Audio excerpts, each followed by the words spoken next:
Bring it!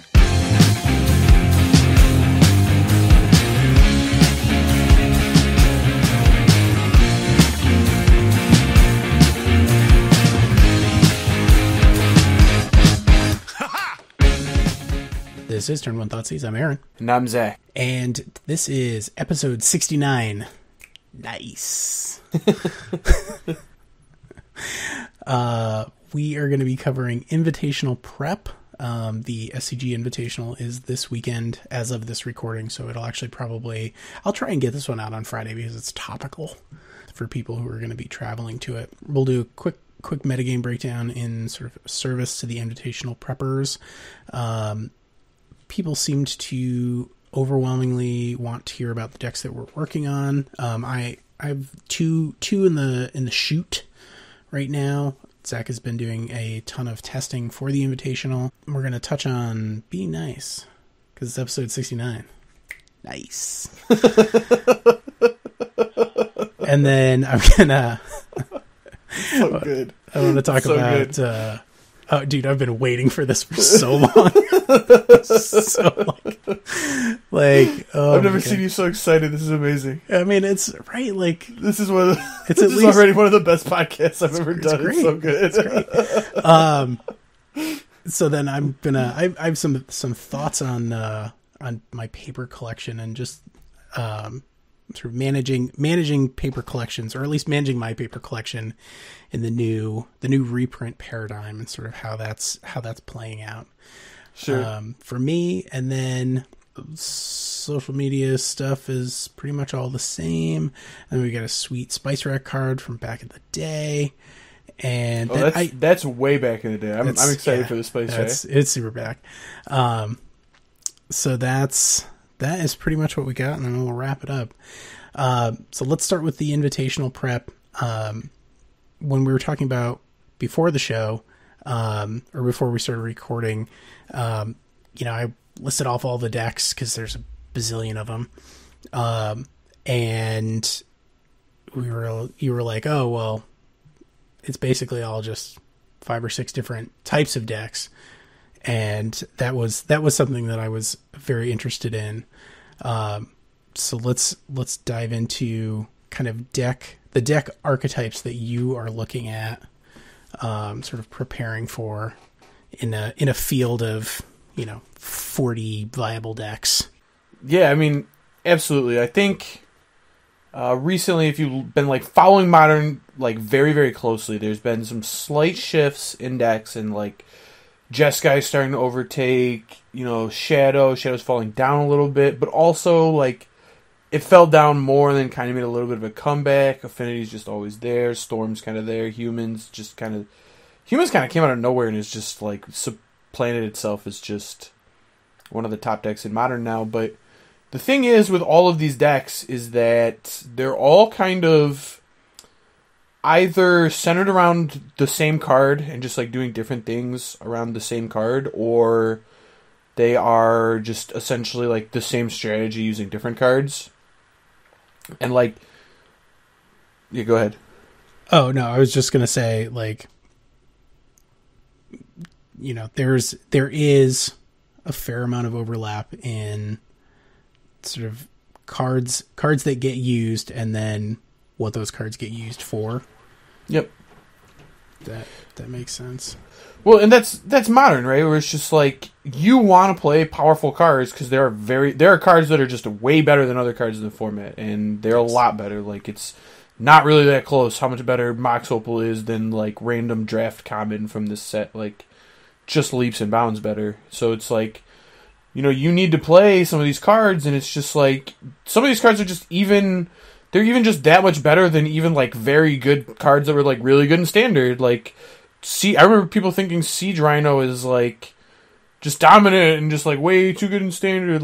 Siege Rhino, and you put Siege Rhino next to Mox Opal, and it's just one is a card and one's just not even a card. It was more of an issue when Pod was still around.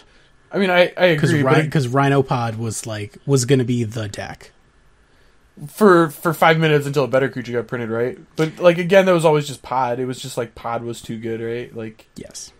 But I mean, that was kind of the point too. Is like there are just these cards that are like so much better than all the other cards, and like they just change what is happening around these cards, but they all play these cards, and so it's like you can kind of like build your sideboard to try and like have a sideboard plan to beat 40 different decks, and you can do that. Like, I think that's a viable strategy in Modern if you're the type of person who wants to go really in depth and like feels more comfortable going to a tournament if they've prepared a lot, because like it is a legitimate strategy to list out the 40 decks you think you're going to see, and then, you know, kind of build your sideboard for each deck, and then kind of like count how many times like a card is brought in, how many times a card is brought out, and like make changes about like through your deck that way. Maybe switch a sideboard card here and there based on how often you use it in every single matchup. And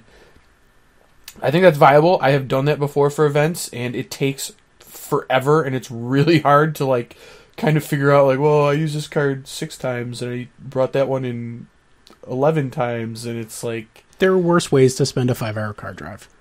I agree. Yep. But what it's really coming down to is just like you mentioned, is that there's really like 6 archetypes in Modern, and they all like, I think there have been different archetypes in the past, and banning's kind of changed things, but like right now there are just kind of these 6 archetypes, and if you aren't going to list every single sideboard plan for every single matchup, you should definitely know what you're going to do for all 6 archetypes, because it's not really that hard to kind of figure out what's happening in each one of them, right? So for me, the first one is Mox Opal archetypes, which is kind of just affinity, but also includes Lantern now.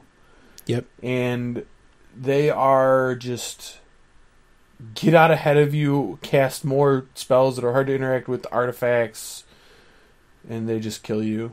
Well, it's a super, like, it's more of a mana cheat than even like a ramp deck, right? Like a ramp deck cheats on mana by producing more, like by having more lands, or having more lands that tap for more mana. A Mox Opal deck cheats on mana by just not having to pay anything to get it into play. Like, if your opening hand is a Mox Opal, 2 Vault Scourges, and a Springleaf Drum, guess what? You got it made in the shade. Like, you just dump your hand, and you didn't even have to play a land. And if you had a land, it's even better, because then you can just play out your entire hand. Well, sure.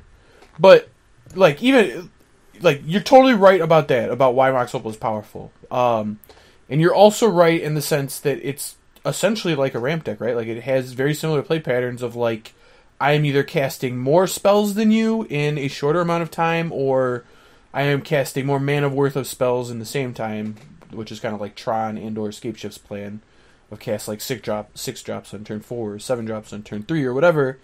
But the thing is that they play very differently. Sure. In the way that you need to attack these decks. So, like, when I separate them in the Modern metagame, it's like Mox Opal decks are their own categories, because if you are not playing a Mox Opal deck and you play against a Mox Opal deck, you need to have a way to hate an artifact or to have a plan against it, because Mox Opal is faster than what you're doing, and it's really, really powerful. Right, but it demands, in both of those shells, right, it demands a very specific deck build, because you have to have a ton of artifacts for it to work. So exactly, you know, if that's what enables the card that enables the rest of the deck, you need to be able to have some way to interact with it, and just being able to interact with artifacts specifically is very useful. So, like, that I think is the takeaway from Mox Opal decks, right? It's like, don't be like, oh, it's fine, I can just bring a Stony Silence, you know. It's not good enough. By the same, if your deck can't consistently kill someone before turn 4 through disruption, like, it has to do it through disruption before turn 4, you need to have a way to interact with an artifact in your Modern deck, or you can't play that deck. Like, you can't do it. Yeah, or you just throw that matchup away, which is probably not a great idea, because I think you're going to see a lot of affinity. Like, it's back. It never went away. It just stopped getting a lot of attention. but now it is getting more attention and it is back. Well, it just never left. Like, people just, like... I think it, like, went through these, like, in and outs where it's just, like, when Splinter Twin was legal, and then, like, when Abzan was dominating the format, where it was, like, this Lingering Souls deck that was also playing Stony Silence, it's just, like... Yeah. They actually did push Affinity out, but now it's just, like... People are playing, like, Kolaghan's Command in their deck, which is, like, a very, very good card against Affinity, but it's not, like, a Stone Cold I win. Right. And the deck just doesn't go away because this card just doesn't beat it by itself, and people, like, think that it does. Right. Regardless, the point is, like... But you're if you're playing... You're not playing Kolaghan's Command in a ramp deck, so the earliest that you're playing Kolaghan's Command is turn 3, and sometimes, like, you're already at 7 Infect by that time, so it's not really, like... that's true. Yeah. That's, But regardless, the point we're getting about here is... Like, when you're building your sideboard, you have a plan for Mox Opal decks, right? Yep. And I think, like, one thing I've been coming across when I've been building decks is we listed out, like, 6 types of decks-ish, right? That are, like, the 6, 7, maybe 5, however you want to, like, group. They're, like, these 6-ish major archetypes. And I think it's, like, generally a good idea to go, like, 3 cards towards each and, like, try to find some overlap where you can get, like, 4 towards each and some, like, you know, go for both of them or whatever. But it's also totally viable to just ignore one, and I think that's better than, like, going 1 card towards this. Like, if your plan was, like, oh, I have 14 sideboard cards I'm very happy with, but I have nothing for Mox Opal decks, like, let's play 1 Stony Silence, like, yeah, that's a terrible idea in general, because, like, you might draw that card, but you're so unlikely to draw that card that, like, don't play that card and play something that's going to help with one of the other ones. Rakdos Charm. Yep. So the big mana decks are basically Tron and Scapeshift. We haven't seen as much Scapeshift recently. Like, Tron is basically just better in most situations. Well, I think I agree with you that we haven't seen Scapeshift winning events, but the thing is that it's just Modern, and, like, if you go to a Modern tournament, you're going to play against Scapeshift. Sure. Yeah. I have played against Scapeshift in every single Modern tournament I've played for the last, like, 6 months. Like, there's just always somebody there playing Scapeshift because the deck is powerful, people have the cards, and it is similar enough to Tron that, like, you can group it together and kind of have similar hate cards. It's like, if your hate card for Tron was Blood Moon, well, it's probably good against Scapeshift. Or, yes. Not probably, it is. It is good against Scapeshift. It is very good against Scapeshift. It is very good against Scapeshift if you can stick it in a timely fashion. Yep. And then also have an answer for Primeval Titan. Like, you need to do both. Like, you need to take care of the combo, and you need to not just, like, have 4 fatal pushes in your deck and hope that whatever else you're playing is going to be good enough against Primeval Titan, because it probably isn't. Sure. Also, I was gonna say, the point here isn't that, like, we're trying to be Scapeshift, though. It's that, like, you need a plan for these big mana decks. And honestly, like, this is a type of deck that people will ignore more often than not, but not more often than not, but people will ignore this. This is one of the ones where it's like Mox Opal decks where it's like, you either, you know, you have your Ancient Grudges or you don't, and if you want to hate these decks, you definitely can. Like, there are Jund decks that play 4 Fulminator Mages and Blood Moons, and I tell you, when you play against that deck with your big mana deck, you don't feel very good, because you just keep getting Stone Rained. Correct. Stone Rained. Yes. So, yeah, I mean, the hate cards that you would want from are, I mean, they're gonna transfer to pretty much all of them. I think, really, it's hard to think of one that's good. It's hard to think of a hate card that'd be good against Scapeshift that's not really good against Tron, in my mind. Or Tron variants. I guess Eldrazi Tron kind of complicates things because it is more of a mid-rangey creature deck, but again, like, if you play a Stone Rain against Scapeshift, it's going to be good. If you play a Stone Rain against Eldrazi Tron, it's probably going to be good. Yeah. I think the difference there is, like, how many turns it buys you.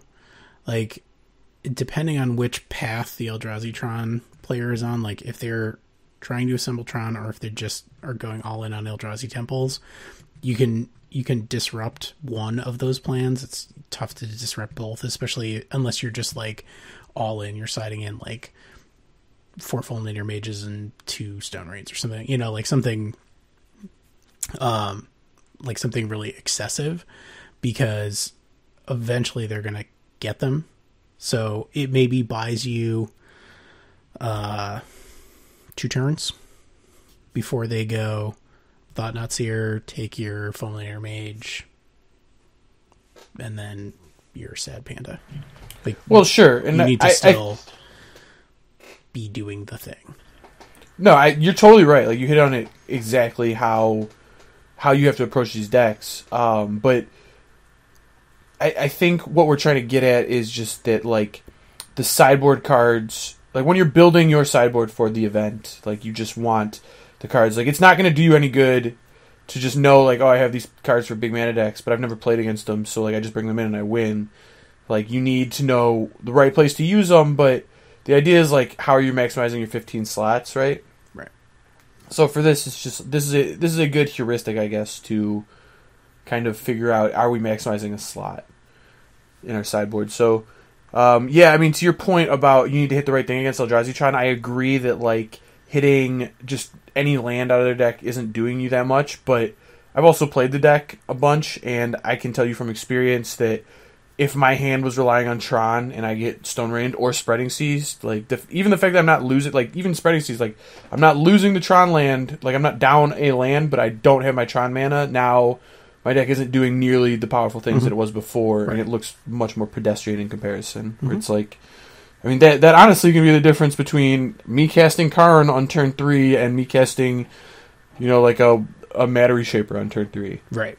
Yeah, the different, having 3 mana on turn 7 versus having 7 mana on 2/7 on turn 3 is very different. I agree. So, Snapcaster's up next. Everybody loves a good Snapcaster. Snap Bolt, Snap Cryptic, Snap Kolaghan's Command, like probably the dirtiest thing ever. That just, oh god. Snap Kolaghan's Command. These are graveyard-centric, or at least rely on the graveyard as a resource. I would say most of them are more controlling. I can't think of like an aggro Snapcaster deck. It's not really a thing. Well, Death Shadow. Death Shadow is the aggro Snapcaster deck, right? And Geist. I mean, they all are to some extent, because all of these decks are smaller than the big mana decks. So, like, Modern, as a format, has forced these decks to be more mid-rangey than I think they would be were Tron Land's not a thing in the format. I mean, I think if just Tron Lands didn't exist, these decks would all be more controlling, because the only thing that would go over the top of them is, Scape Shift or whatever. And I think you hit on it more, where it's like this category isn't as much Snapcaster decks, although it's like graveyard related fair decks, where it's like Snapcaster Tarmogoyf type decks, where you're seeing, these Thoughtseize decks, where it's Jund, it's Grixis Shadow, it's 4-color Shadow, it's, Jeskai. They're all fetch land based Snapcaster graveyard interactive fair decks, and that's kind of every fetch land deck is kind of like that in the format, where it's like, if you're playing a fetch land deck that's not just burn, just fetching Sacred Foundry, right, you're probably like a graveyard based, but not graveyard based in the sense that Dredge is like a graveyard based deck, right? It's just like your deck semi uses the graveyard to do more powerful things. Well, like graveyard value decks. Like they get value off of having cards in the graveyard. I think also to a certain extent these are greedy mana based decks. Yes, they are. So they can be disrupted in some of the same ways as the big mana decks. If that's what you have, like if you're playing something that's 30% against Tron pre-board, and then post-board you bring in all this land hate, and that gets you like over the hump to 50, 55, a lot of those same things are going to work against these greedy mana based decks, because they're going to be fetch, shock, Ancient Tomb, fetch, shock, Watery Grave, Overgrown Tomb, right? What did I say?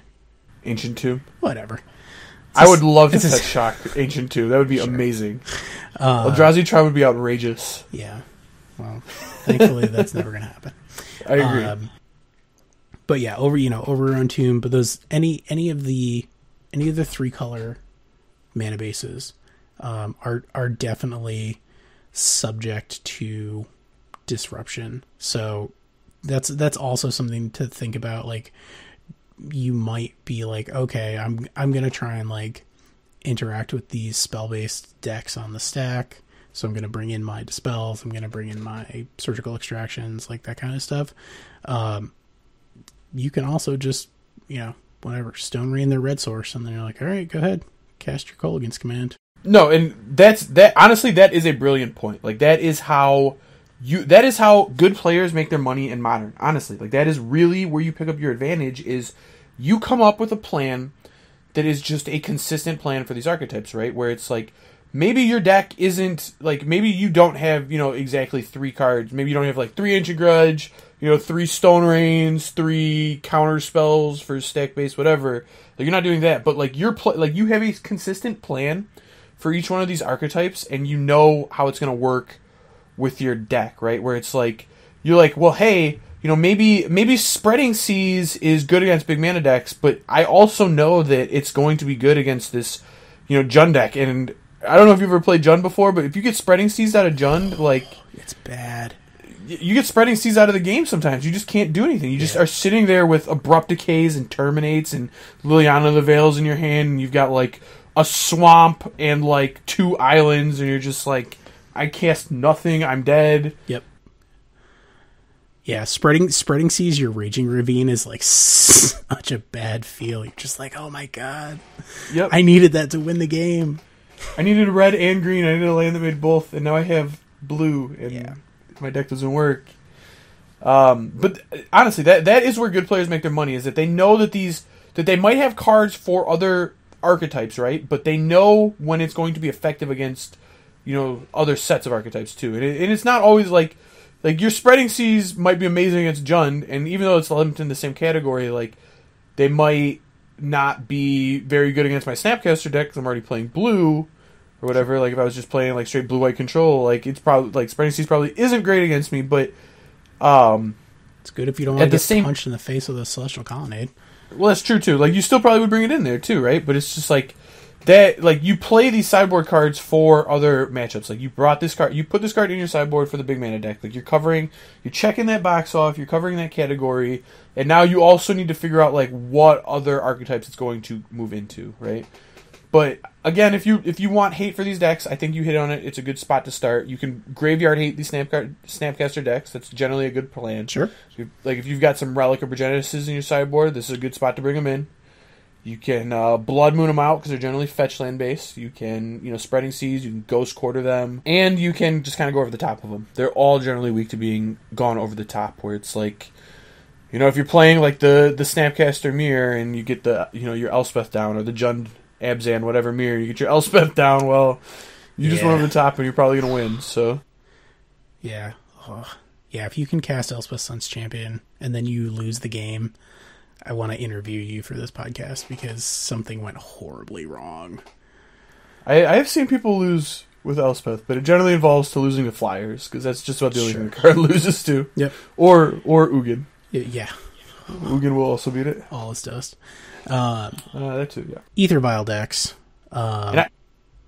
This is a kind of, it's not a new category. Ether Vial decks have been prevalent in Modern since Modern's inception, right? But yes, they're back in a big way right now, and I think people I don't think people have fully put it together yet how similar all the Ether Vial decks are, but they all have been like decently successful, and they're all interacting kind of along the same axis of these these just kind of fair, semi-disruptive creatures that are all doing something powerful, but not really that powerful, and together they form this kind of medium shell of beatdown.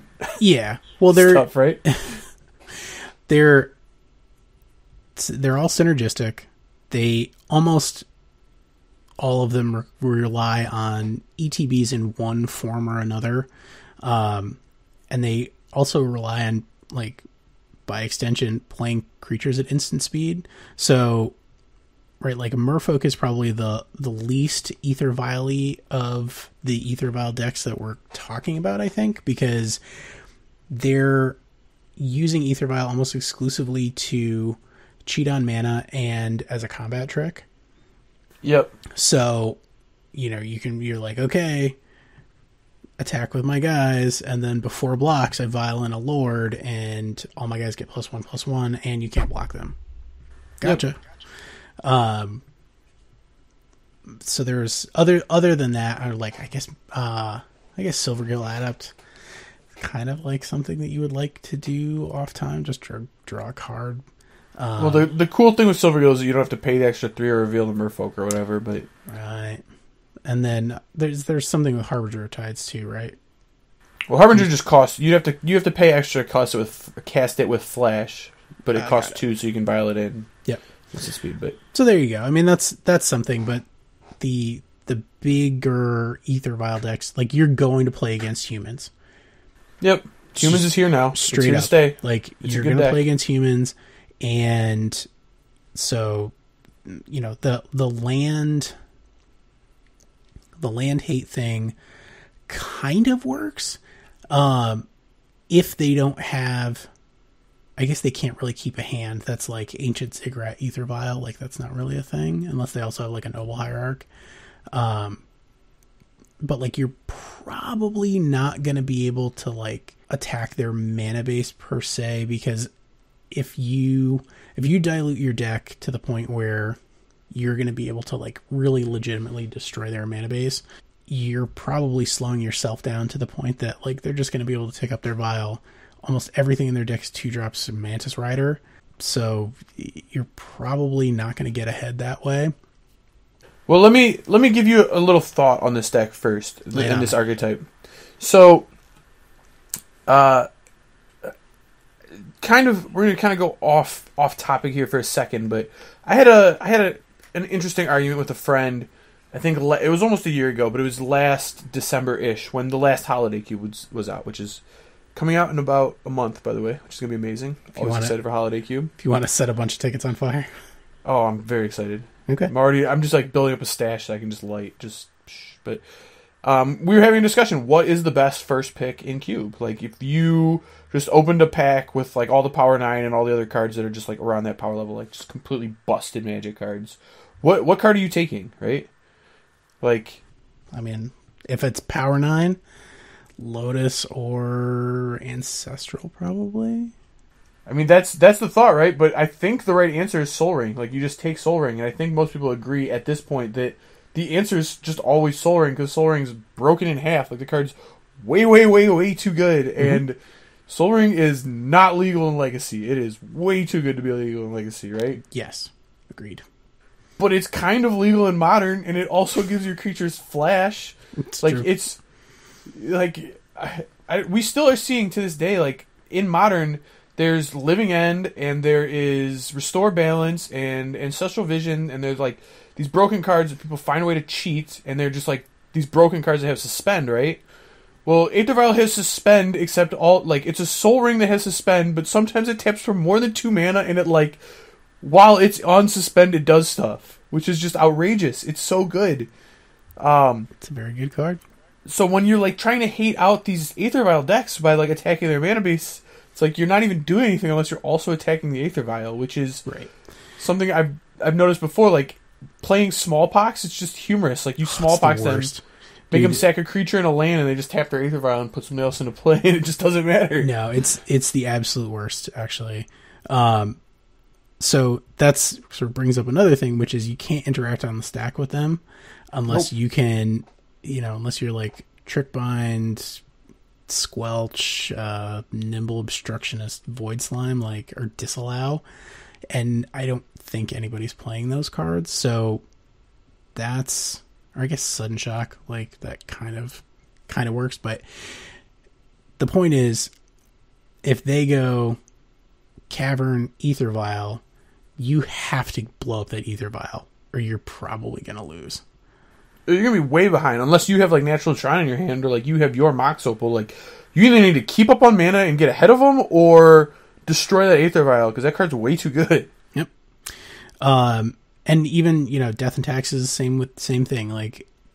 Eldrazi Taxes, regular Death and Taxes, those are also real decks. And, Well, the thing is, Death and Taxes isn't even, a good deck. It's not... It is a good deck. I'm not hating on Death and Taxes, but there's nothing inherently powerful or good about the cards that, like, were it not for Aether Vial that you would play these cards, right? Yeah, I mean, it's just that Flicker Wisp is a bad card. It is. Flicker Wisp with Flash for 0 mana is amazing. Yeah, it's outrageous. It's way too good, right? Yeah, it's awful. And that's exactly what it is that it's just like, oh, how can we abuse Aether Vial? Like, what is the right way to abuse this card right now? And that is honestly why I advocate for people to play like multi-versatile effects that let you answer this card. Like, I think I had an argument in Jeskai with somebody I was talking to the other day. Is Lightning Helix like just the best 2-mana removal spell you can play in Jeskai? And he was like, yeah, I think so. It goes to the face. Like, it's just way better. It's probably a Braid, though. Well, but exactly. Like, a Braid is like a card that's not seeing enough play yet, but it kills Aether Vial, it kills Mox Opal, like, it kills Expedition Map, and it just... Playing, like, one a Braid over, like, your 4th Lightning Helix, like, if you were going to play 4 is, like, probably just right at this point. Mm-hmm.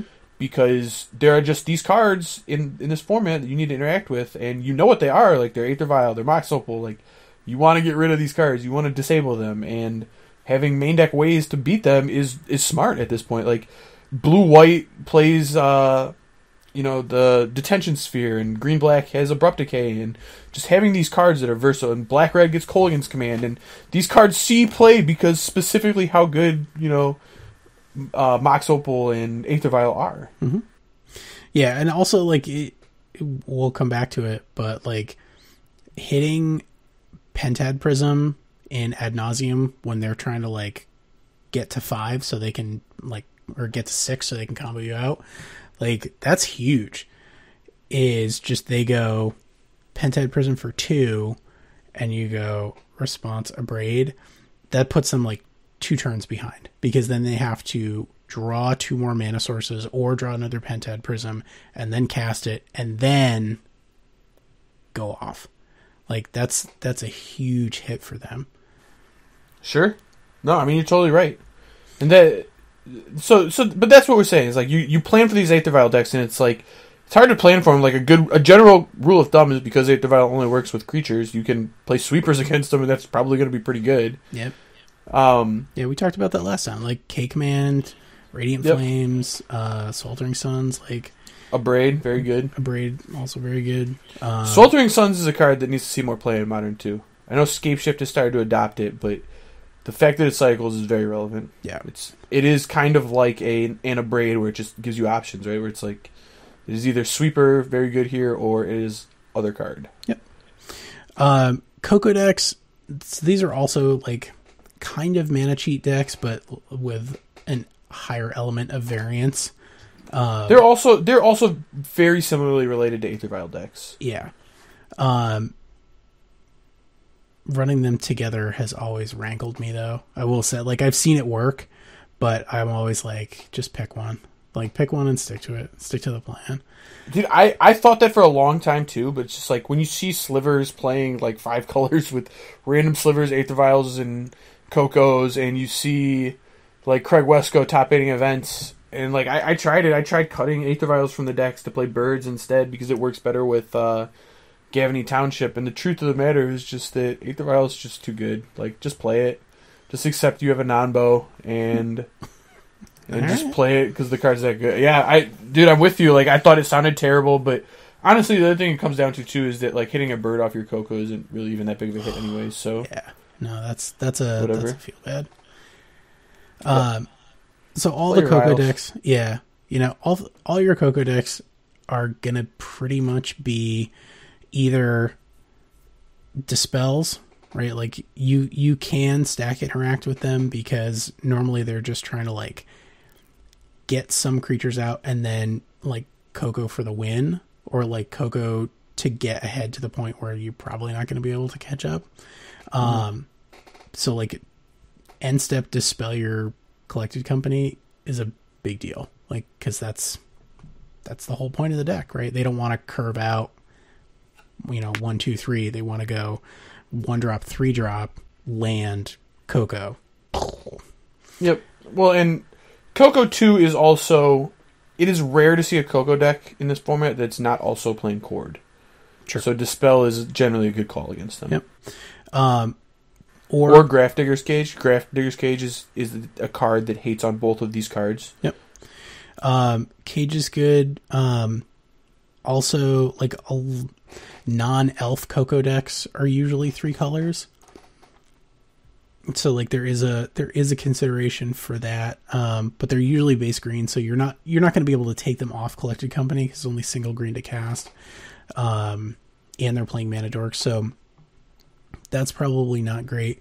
Like, my plan A against them would be like Kolaghan's Command, or not Kolaghan's Command, Kozilek's Return.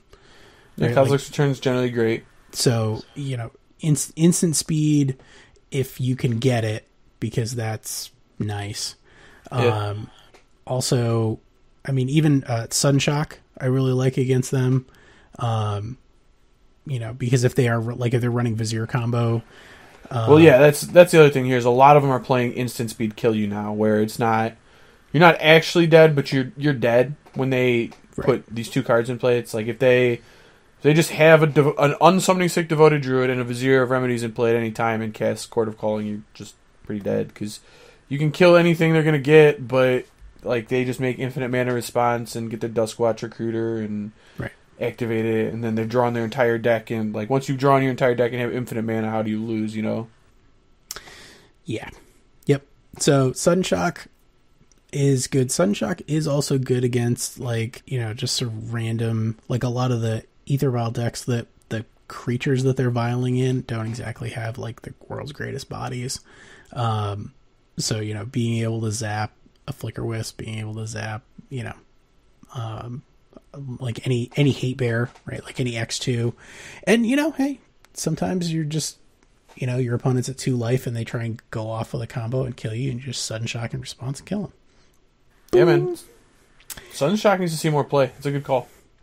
Then this sort of the last sort of big tent, big umbrella category that we came to is sort of uninteractive aggro combo type decks. So like Burn, Infect, Ad Nauseum, like just this sort of stuff where it doesn't really matter what your opponent is doing.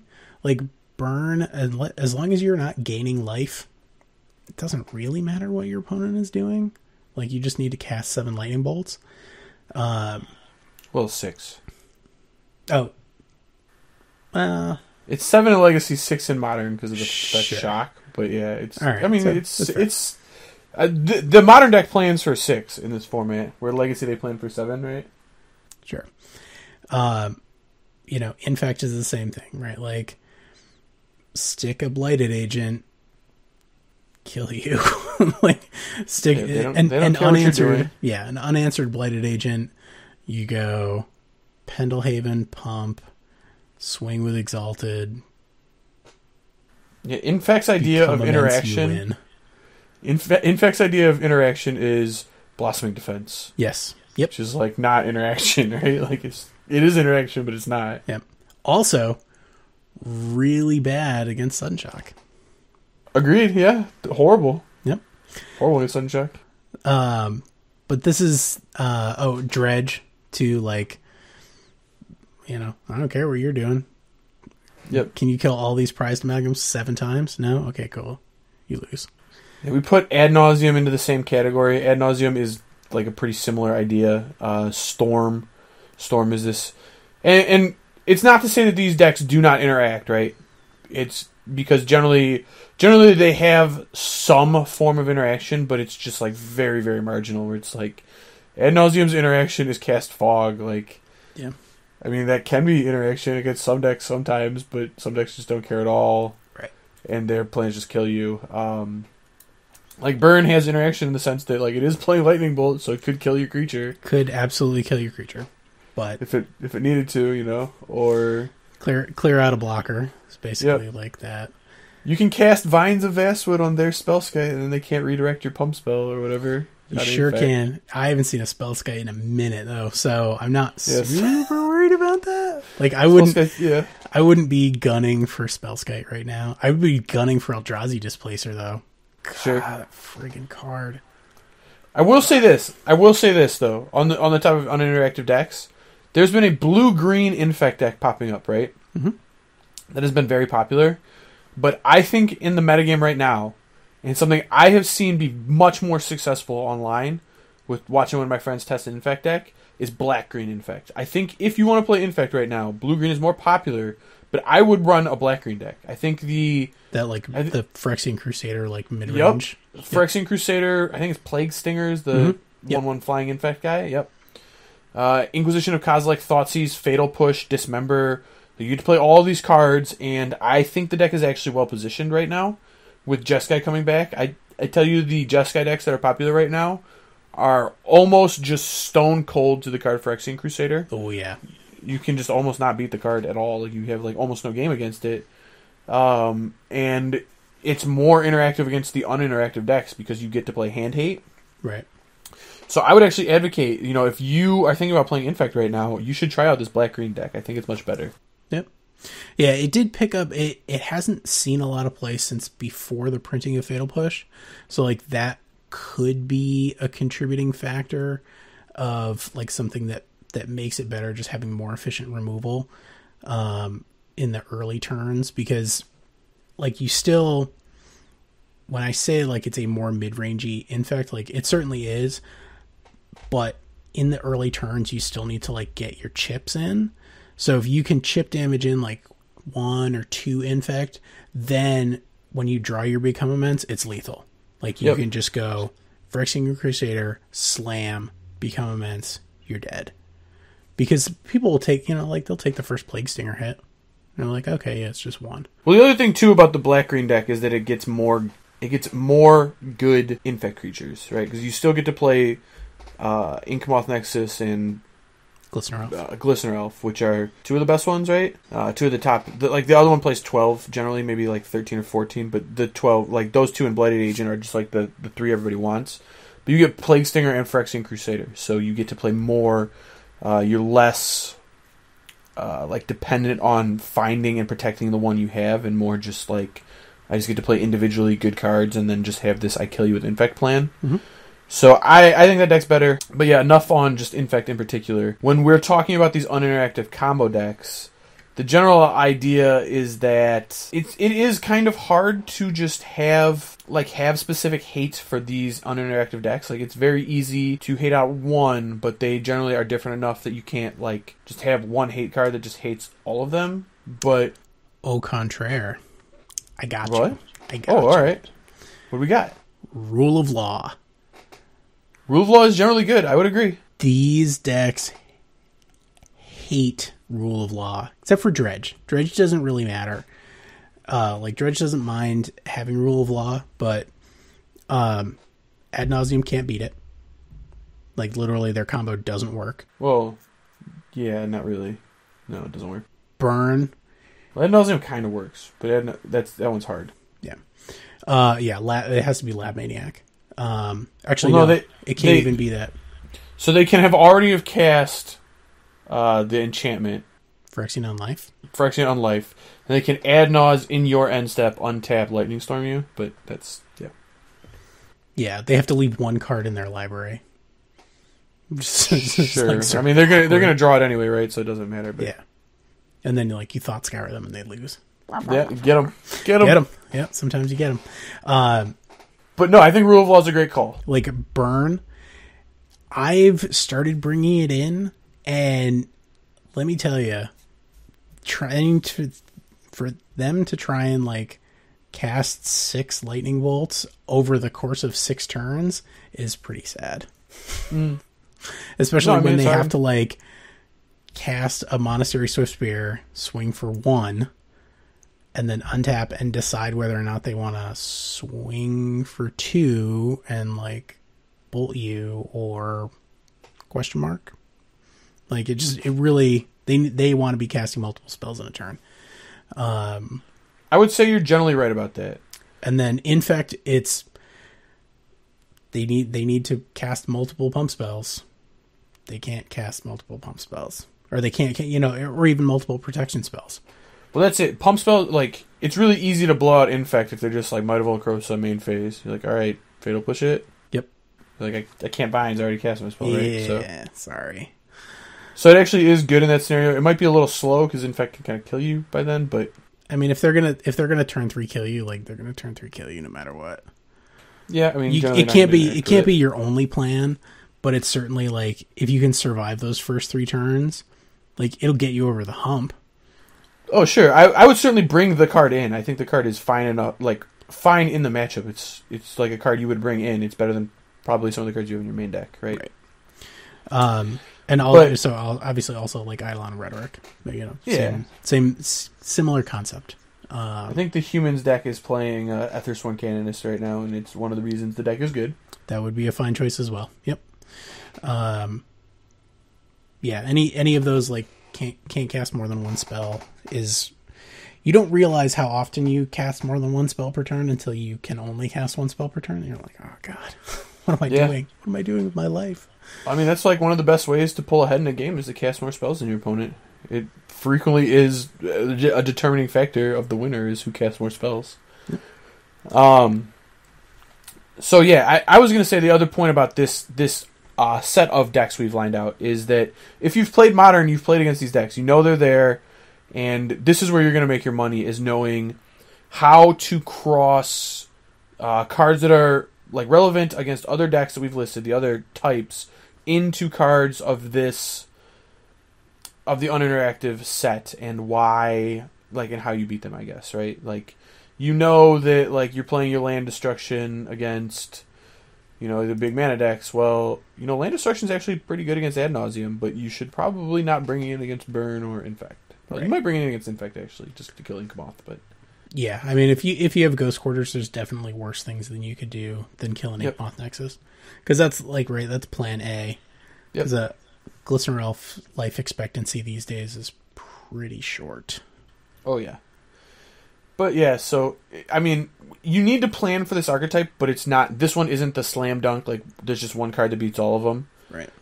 So this is the one more than any you should look at, just the uninteractive combo. Like, how are you interacting with these decks? What does your deck do in these scenarios? And if you were going to take the time to break out what your sideboard plans, like I would just look at the other 5 we listed and be like, all right, I'm just going to do this for these decks, and then be like, all right, uninteractive, like you can be uninteractive. The ones we listed: Dredge, Affinity, Storm, not Affinity, Dredge, Storm, Infect, Burn, Infect, yeah.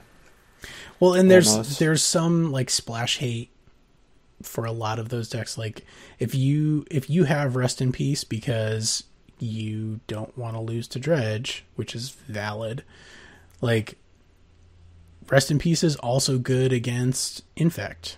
Like it wouldn't be my first choice, but them not having access to Become Immense is a big deal. I don't know. I don't think I would bring in Rest in Peace against Infect.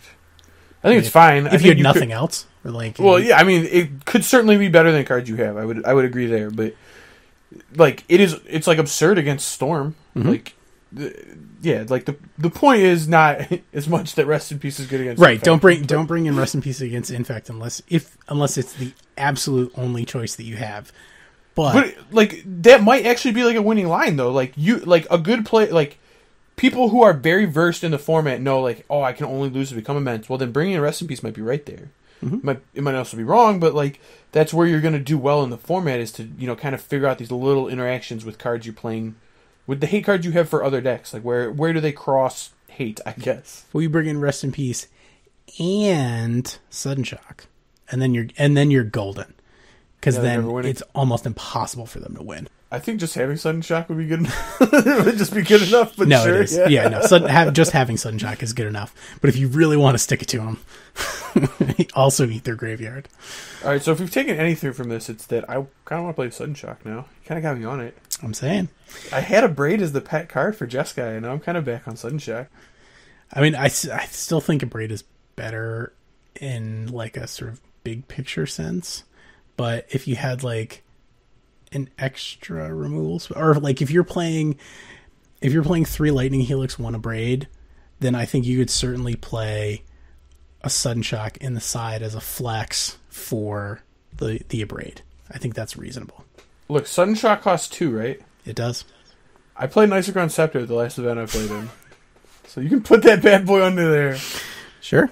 And just picture the look on your Infect opponent's face as I mean, they just scoop it up. I mean, there's no way they can beat that. I mean, I was playing as Affinity, and I put a bolt under there, and the guy just goes, yeah, I'm going to try and play through that, and 3 turns later, he just realizes he has no chance. Yeah. Pretty great. Stick etch champion or lose. Oh, yeah. All right, well, I think we hit on the 6 we're looking at. We hit on the big picture. I think you're definitely going to see Jeskai. You're definitely going to see Affinity. You're definitely going to see Storm. You're definitely going to see Just Shadow. It's probably going to be Grixis. 5-color too. It's either at this point it's either Delve Creature Shadow or Tarmogoyf Shadow, and they're never the same deck, but they're always one of those two. Yep. Eldrazi Tron counters. Counters company, so like Coco combo, Infect humans.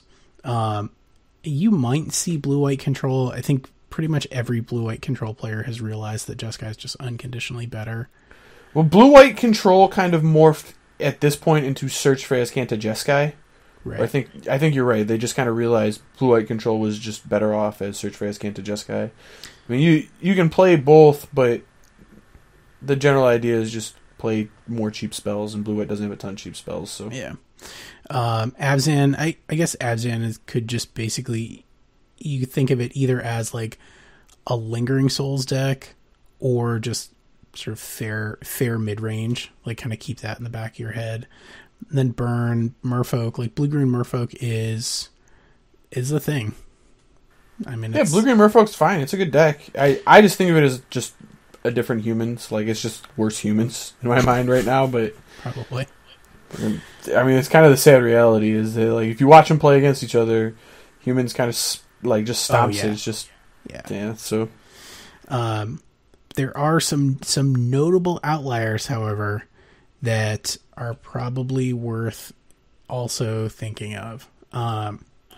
These are the decks that we have noticed have been really picking up on Magic Online lately, which is generally, if you just like look at how Magic Online and Paper Magic correspond, Magic Online data is like a week or two ahead of what's happening in paper. Right.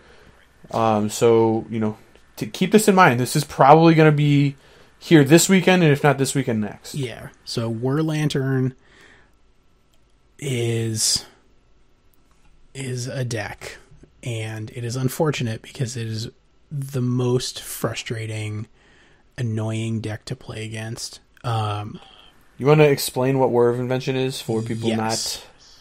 For people that didn't draft Kaladesh. Aether Revolt. Oh, Aether Revolt. Sorry. Yeah. No, you're good. So it's the Lantern shell, but it also plays good cards.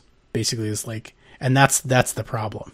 Because Lantern, one of its issues is it has to play a lot of bad cards.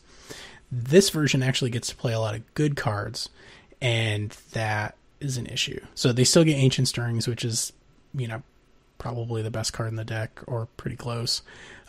Inquisition, Thoughtseize, Collective Brutality, and Whir of Invention. So Whir of Invention is X blue for an instant, and it has Improvise, so each artifact you tap after you're done activating mana abilities pays for 1 colorless. Search your library for an artifact card with converted mana cost X or less, put it onto the battlefield, and shuffle your library. It is an instant, and that sucks. It's essentially the blue Court of Calling for artifacts, right? It is exactly blue Court of Calling for artifacts. The good and bad of it is, the good thing is it allows you to run main deck hate cards as one-ofs and essentially have 5 copies of them. So you have a Grafdigger's Cage in the main. You have a Witchbane Orb in the main. You have 2 Pithing Needles in the main. Like, these are things that you're like, oh man, if I had these in game 1, I could really shank somebody. And you will definitely get somebody. If you're playing against Tron, which is already like in a rough spot against you because like Ugin Minus and All Is Dust don't do anything. You can whir for Pithing Needle, name Karn, and be in pretty good shape. And then they untap, do it again, and you just go, okay, whir Ensnaring Bridge. Nice, whir Coil Engine. Yep.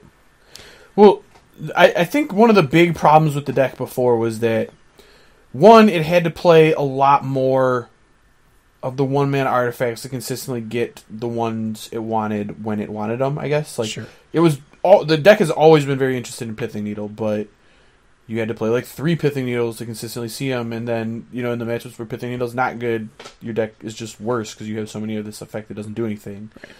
Or, it played like just some random other ones. Grafdigger's Cage. I don't even think it played Grafdigger's Cage main before, but it does now. Yep. Yeah, I think it Pyxis of Pandemonium. It played like 4 before, but now it doesn't. Now it can play 1. Yep. It never played Engineered Explosives. It's playing that now. Yep. And the other thing too is just that the deck was always just an Ensnaring Bridge prison deck, where if it had Ensnaring Bridge, it was winning, and if it didn't have Ensnaring Bridge, the deck was embarrassing and did nothing essentially, and it would just lose. Like, I can't tell you how many times it's like they set up their like Lantern, Codex Shredder, Lock, where they're just controlling everything you draw. And they're just dying to your creature on board because they literally can't interact with it, and then they just lose. Yeah, they can't kill your Noble Hierarch. Eventually, they're going to die. Yep, and that happened all the time with the deck, and that's why the deck wasn't very popular. But Whir made it like very consistent. It always has the card it wants now, right? And it let it shore up like the weaknesses. Like, one of the weaknesses that is common with the deck is just like something exactly like you said, where it's just like you already have your lock, you have. There are cards that are going to beat you, kind of beat where you have like a Pithing Needle on something that's good for them, and you have their combat step shut down with Ensnaring Bridge. Well, now they might just, snap bolt you, or, cast Scape Shift 18 with a Valakut. Well, now I can whir for Witchbane Orb, which just gives you hexproof, which is outrageous. It's completely unbeatable for the decks whose plan it was to go over the top of Bridge that way, and this deck's a nightmare. Yeah. This is not a weekend to skimp on artifact hate, man. I think you need to bring some extra. It is definitely not. So the tip off, I think, for me would be if you see someone go like Dark Slick Shores Inquisition, they're probably on this deck, because I can't think of, unless somebody's like on the Sultai Delirium train, which is a train that I endorse, by the way. The only other deck I can think of that realistically would do that is Fairies, but sure. Again, if you like the tip off is exactly what you said, the blue land Hand Disruption, right, or blue land Ancient Stirrings, right, but really it's just blue lands and artifacts. Like, you should assume War of Invention. And the other thing too that was common with the deck before was that they try to empty their hand as fast as possible, and they were very good at doing it, so they would pretty consistently just be an empty-handed opponent. Well, now they're like pretty consistently holding one card in hand. You're like, well, what is that card? Well, the answer is Whir. Yeah. It's like always Whir, yeah.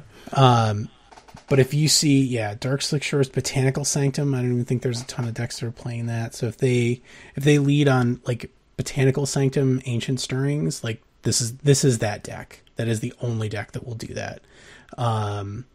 River of Tears, I don't know if everybody's going to play that because it's kind of dorky, but they might. And then the sideboard, like they get to like that. That's the thing. The thing that drives me nuts is like they get to play good cards now. It's not before their burn matchup was so horrendous. Yeah, they had to play like 3 Sun Droplet and like 4 what's the white ley line? Sanctity. Yep. They had to play so many of those just to make like the matchups that played burn even remotely winnable. Yep. And now that's all just in their main deck in one card. Yep. It's outrageous. So it gave them like, it just like made their whatever 15 card sideboard before into like a 20 card sideboard. Right. So it has 5 copies of all the cards in it because of Whir. Right. So like Executioner's Capsule, like they're running Academy Ruins in the main deck. Like Academy Ruins Executioner's Capsule is a nightmare for any creature deck. like Executioner's Capsule is like basically a recurring 3-mana Doomblade. It's black to cast, and then 1 black tap, sack, destroy target non-black creature. But with Academy Ruins, you can just keep looping that over and over again, and it's very frustrating. But they're playing like Abrupt Decay, Ancient Grudge, Seal of Primordium, Maelstrom Pulse. Like, once again, I cannot stress the unbelievable difference in card quality between this version and the original version. Like, if you are playing the original version, take all the cards that are not in this version, sell them, and use them to buy the cards that you need to build this, because it is unconditionally better. Well, I mean, you really don't need that many cards. It's not that different, but it's like way different at the same time, where it's just like War of Invention changed the deck so much that it's just like crazy to me that it wasn't played before. Yep. Yeah, and you know, you can get 4 War of Invention for $3, so not a bank breaker. Pretty much the most expensive stuff in the deck is Glimmer Void, Ensnaring Bridge, and Mox Opal, and everything else is like probably $100. Yep. Now, to be fair, Glimmer Void is very expensive. Mox Opal is insanely expensive, and Ensnaring Bridge is very expensive. I mean, like 4 Ensnaring Bridges is like $150. I mean, that's all true, but the fact about these cards is that if you get them, you're going to be able to play them in Modern. Yes. Like, they have homes. Yep. You'll be able to use them. Dredge did very well in a lot of the online PTQs. RPTQs too. RPTQs. Both of them. There was both. It was like I think it was like a Mox or something they did well in, and an RPTQ. Oh, right. Yeah. Yep. It's just everywhere. It was. The thing is, if you look at the archetypes we listed above before, like the 6 ones, Graveyard Hate wasn't very common amongst them, and it wasn't a very good way to attack very many of them. And that's great for Dredge. So yay, more prize amalgams. Yep. So Dredge, Breach. People love casting Emrakul, you know, and there's some versions that are just like super duper all in, where they're playing like Simian Spirit Guides and rituals to try and like turn 2 or turn 1, you know, breach Emrakul. I don't endorse that, because it's like, it's a fine glass cannon, but like you just lose to Spell Pierce. That's not a great place to be, and like in my mind. But no, I'm with you. You know, it's not great. You know, but there are much more just sort of like blue-red, not mid-range, but like blue-red spells decks that are also like, oh, Breach Emrakul kill you. And then their sideboard plan is like Pyromancer, Young Pyromancer. Some of them will side in Niiice if they already have like I've already got the Emrakul, I might as well, you know, take out the breaches, put in Niiice, and it is a completely different thing that, you know, people aren't necessarily going to be ordering Pithing Needles in, you know, or Hero's Downfall for Breach deck. Well, the other thing about this deck too is that it really, like, I found playing against it, and it's probably just from the decks I play, that the Blood Moon plans, they usually play Blood Moon, and the Blood Moon plans are usually more effective against my decks. So I think about it like a Blood Moon deck that just has another way to win the game in Breach, but really it's just the current version of Splinter Twin, which is just like this blue-red good stuff deck that has two different, very different I win cards in it, right? Yep. Where Twin just had like this creature combo that was also a Blood Moon, and this has like a instant speed kind of 2 cards in hand combo that's also kills you with Blood Moon. Yes. Blood Moon's stupid. Yep. Speaking of Twin, way back when Twin got banned, I was like, people will be fine because they can just play Kiki Jiki, and everybody was like, you're stupid. And here we are 2 years later, and people are playing blue-red Kiki Twin, and spoiler alert, it's still good. Like, never left. You know, it's like people just chose not to play it. It's not that it, like, it was never, I guess it was a little bad when, like, if Affinity is like tippy top dog, it's a little bit tough for them, but like there's no Jund to speak of, you know, like that was a rough matchup for them. The roughest matchup it had was Death Shadow, and Death Shadow is kind of been on a downswing, right? Yep. Where it's like it's still popular, but just not as good. Yeah, so I wouldn't, like I said, would I board specifically for it? No. Would I maybe put a Rakdos Charm in where I wouldn't have previously? Maybe. Because I mean, it hates graveyards and artifacts. You could do worse. Yeah. Well, and it's also like, you know, they go infinite, and you're like, okay, well, how many angels do you make? And they're like, 1 million. You're like, okay, Rakdos Charm, kill you. That's a good feeling. You can't. Don't ask how many angels they make. That's tricky because then it triggers them right away. They're like, wait. I'm gonna make 12. I'm gonna make 12 angels. No, no. You let them attack, and then you ask how much they're attacking for. There you go. Yep, that's the trick. Yep, get them, and then you get them, and they're like, whoa. Like, what is this? 2013? And you're like, yeah, maybe it never left. Never left. Yeah, we're bringing it all back. Bottom line, bring Stony Silence, bring Rest in Peace, bring Dispel, bring Hallowed Moonlight. You know, these are good sideboard cards that will also save you against these decks.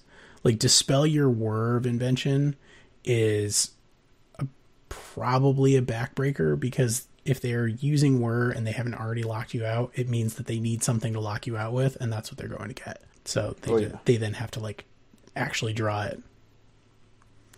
It's a much worse plan than just Demonic Tutoring for it. True.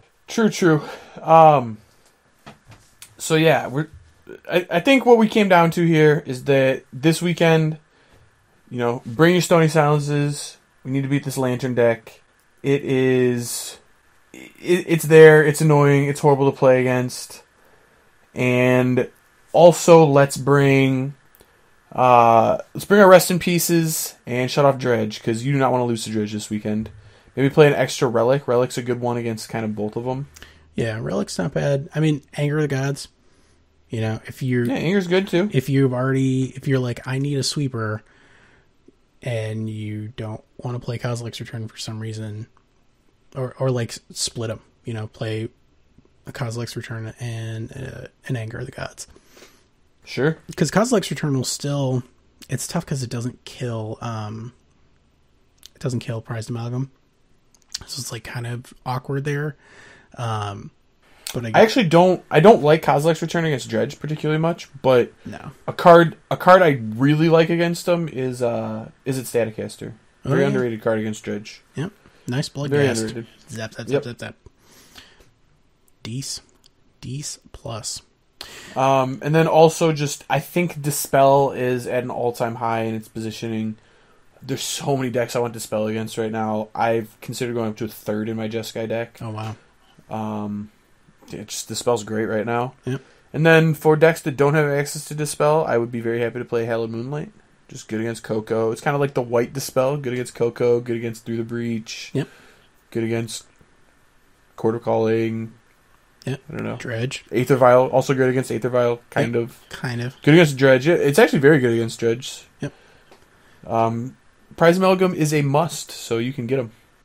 Get them. Yep. Indeed. Back at it.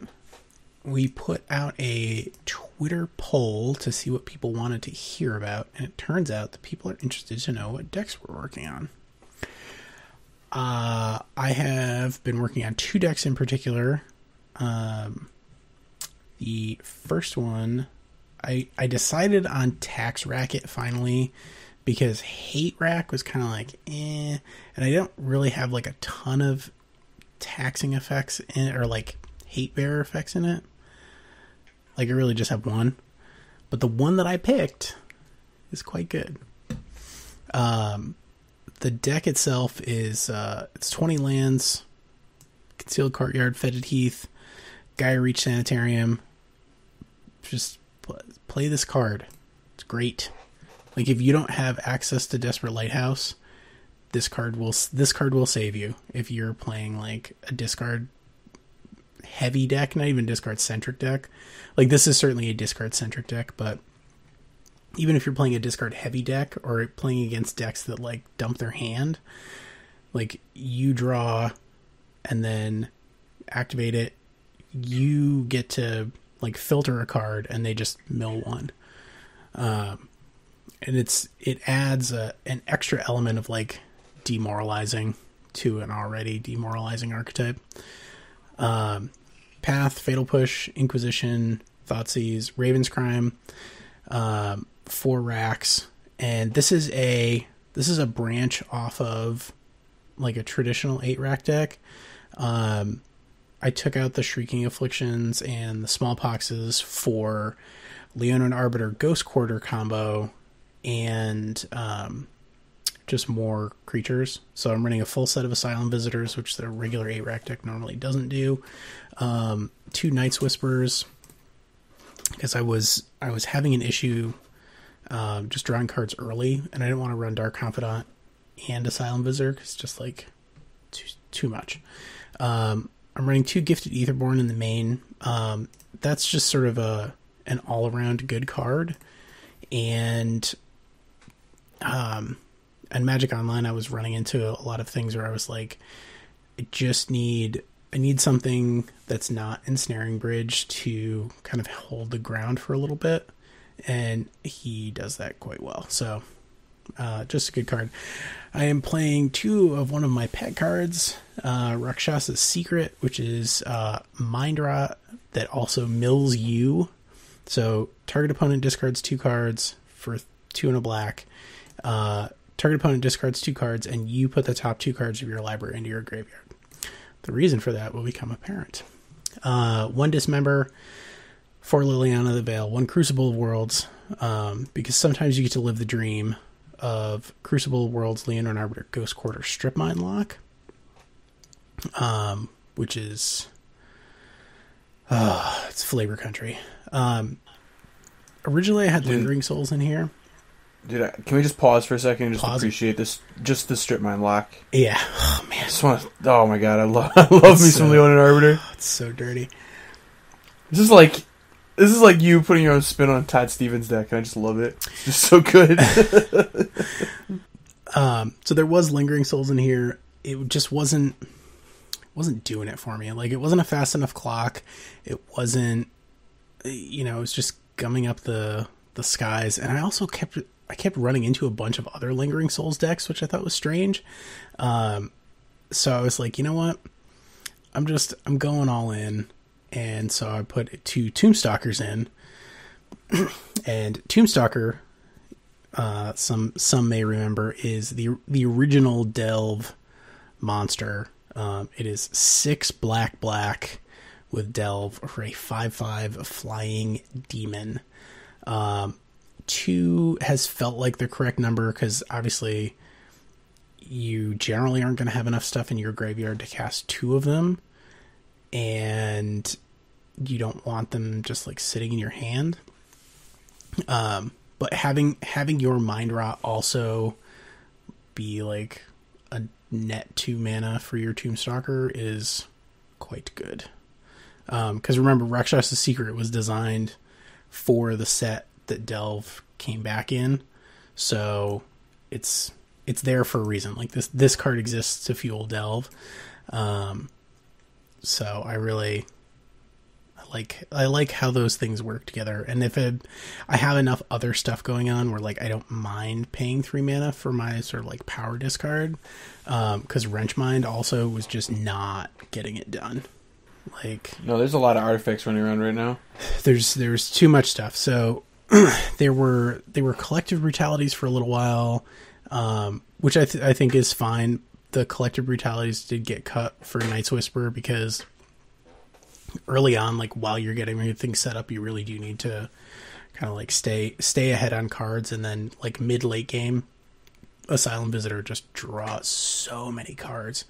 Like, it'll draw a card on your opponent's turn, and then if you draw one of your instants, you can cast it and then draw another card in addition to your regular cards. So, like, you draw three cards at turn cycle, and that's not like Christmas Land. That's something that happens. So I'm really into Asylum Visitor, and also I know that, like, you could play Dark Confidant here, but I don't know. It's not very good with Tombstalker. Not great with Tombstalker. And it's fine. These certainly could be, like, they could be Dark Confidants if you wanted to have a sort of a different thing. Also, like, casting Asylum Visitor off Madness on a Liliana Plus feels like cheating, because it's essentially like your opponent discarding just turns her +1 into, each opponent discards a card, which is very good. Sideboard, just black white good stuff basically. Go up to 4 paths: Disenchant, Rest in Peace, Stony Silence, Delirium Skeins, Illness in the Ranks, Bantu's Last Reckoning, Shadow of Doubt. Like, it's sort of in flux, but I've also run into a ton of like Leyline of Sanctity online, which you don't normally run into a ton of in paper, or at least previously. So, like, I had to have the Disenchants, I had to have Delirium Skeins, and then the Bantu's Last Reckoning. As with Smallpox builds, like, getting to 4 mana is not always on the menu, so having a sweeper at 3 is very good. So that's that. I hung that up for a little bit, so I could, like, get back on my Delver nonsense. But tell me about your Jeskai deck. Yeah, so I think if you've listened to the cast previously, you've been familiar with the Jeskai Geist tempo Jeskai deck that I've been playing, that was popularized by Jonathan Rossum. Harlan Fear won an SCG with the list. And I've been playing that list, but I have been testing a Search for Azcanta Jeskai previously, and I actually lost to it at the Baltimore Team Open. I was playing my tempo Jeskai and got smashed by Ben Nikolic, I think his name was. He ended up top 8ing with it. Tilt. But yeah, he destroyed me, and I think he had a better list than the one I was testing, but regardless, the deck was pretty good. Search for Azcanta is just quickly become, I think, the best card in Ixalan. The card is just completely outrageous. I think I've had people try to tell me it's comparable with Jace the Mind Sculptor in terms of card draw, and honestly, I don't think that it's as good, but right? Like, I don't think that it's as good, but, like, I also don't think that Jace is like that much better, I guess, if that makes sense. Like, I think they're, like, in comparable leagues of power. Ooh. Whereas, like, almost, like, the blue card draw in Modern's, like, atrocious. Like, it's always been very, very bad.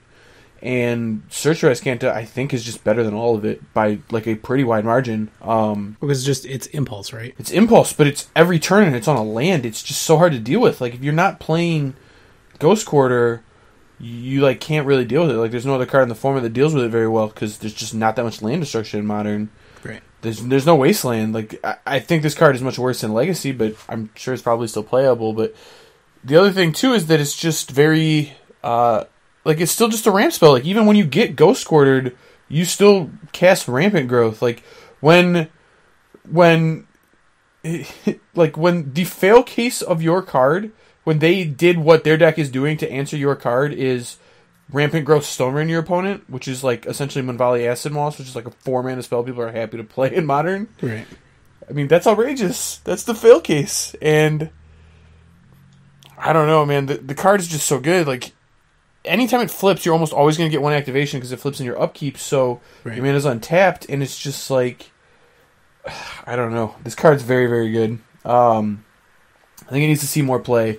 It obviously has the downside of only being able to draw non-creature spells, which is a downside in Modern because the creatures are so good, but to get this effect, I think it's worth building your deck in such a manner to use it, and I think it's going to be one of the most explored cards in Modern going forward. As for the shell I had it in, and I think the shell that Niiice kind of started to popularize it in. I think Antrazi was also playing in the event, and they all kind of had the same idea here. It was to play a Just Guide deck that got away from Spellqueller and Geist and moved towards non-creature win conditions.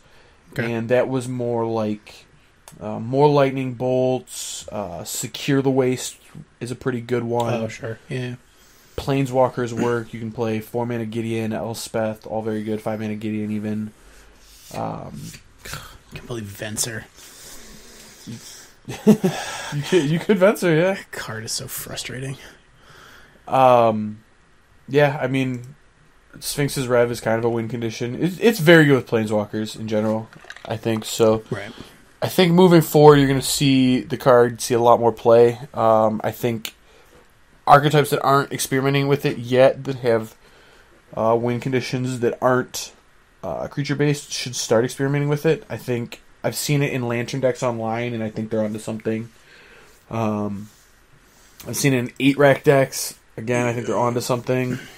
Yeah, I mean, that deck just needs to see more, or that card just needs to see more play, and I think people need to start brewing with it. So, let me check the beginning of your upkeep. Look at the top card of your library. Put it into your graveyard. Then, if you have 7 or more cards in your graveyard, you may transform it. Taps for blue. 2 and a blue. Look at the top 4 cards of your library. You may reveal a non-creature, non-land card from among them. Put it into your hand. Put the rest on the bottom of your library in any order. So that is insane, because normally effects like this in Modern put the cards like back on the top of your deck. And Impulse isn't in Modern, right? No. So it's a worse Impulse. What am I thinking? Am I thinking of Intuition? I'm thinking of Telling Time. No. I think the card you're thinking of is Telling Time. Kind of. There's a man. All right, I'll figure it out. But anyway, so there are comparable effects, but they are not Modern legal. And the fact that it's basically, it's not just like you get one of the cards, but then the other cards, like it's not like a Brainstorm Lock where you put the cards back, or a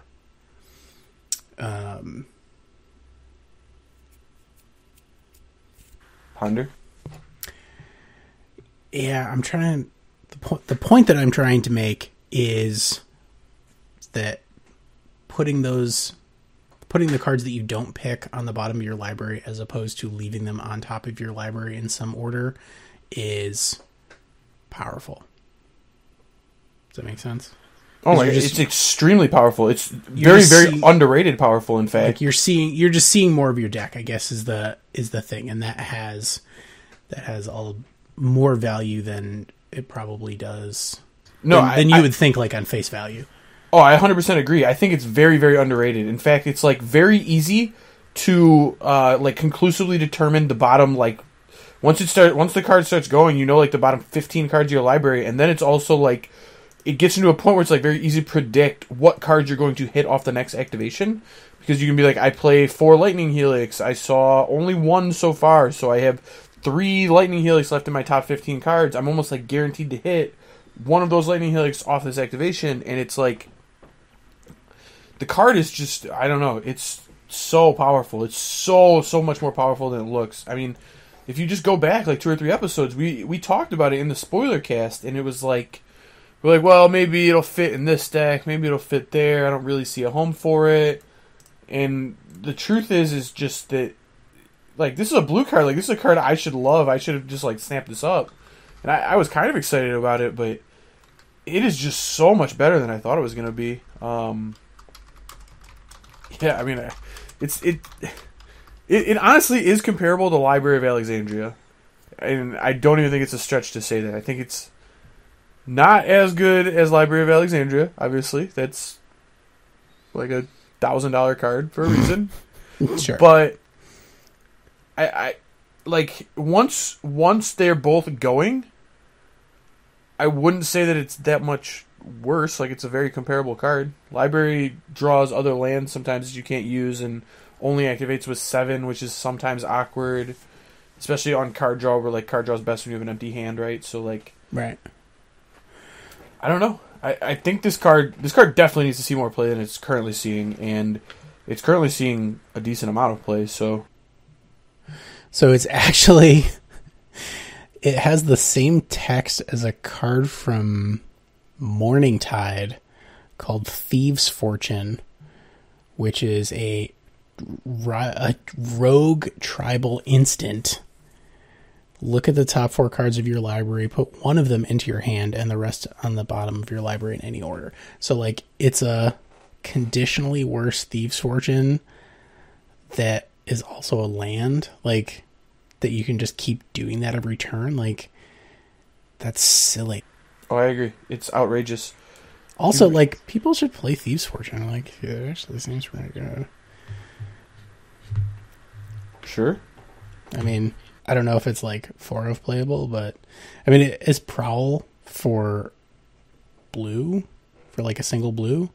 So I don't know, if you're playing Bitter Blossom, maybe throw Thieves' Fortune in there, because that's pretty good. You're gonna connect with a token. Glintness Crane. All right, so there's actually been, I guess I didn't really notice, but there have been a bunch of, like, look at the top 4 and then something. Like, Glintness Crane is pretty recent. Seek the Wilds is the same. Seek the Wilds is basically the creature version of that. So look at the top 4, reveal a creature or land card, put it in your hand. The rest on the bottom. Interesting. So there you go. Thieves' Fortune, baby. It's a card. See, that's what happens when you dig a little bit. You find a gem. Fair. a theoretical gem. I mean, I think in the decks that probably want that, you would just play Search for Azcanta, but you could also play this. Sure. Should probably just be playing Search for Azcanta, though. I think that's what we're getting at. Yes.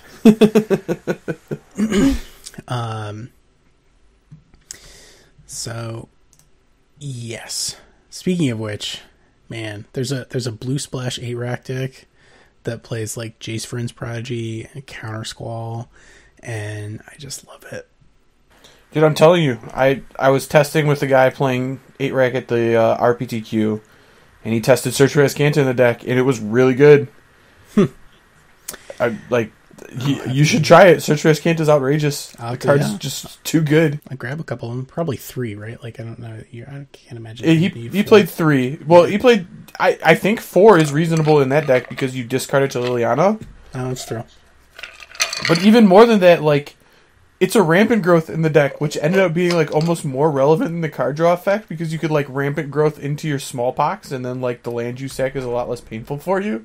That's true. It was really good, and it tapped for black because of Urborg, which was really relevant. Nice. All right. I think it has legs. I think it's worth trying. All right. I will try it out.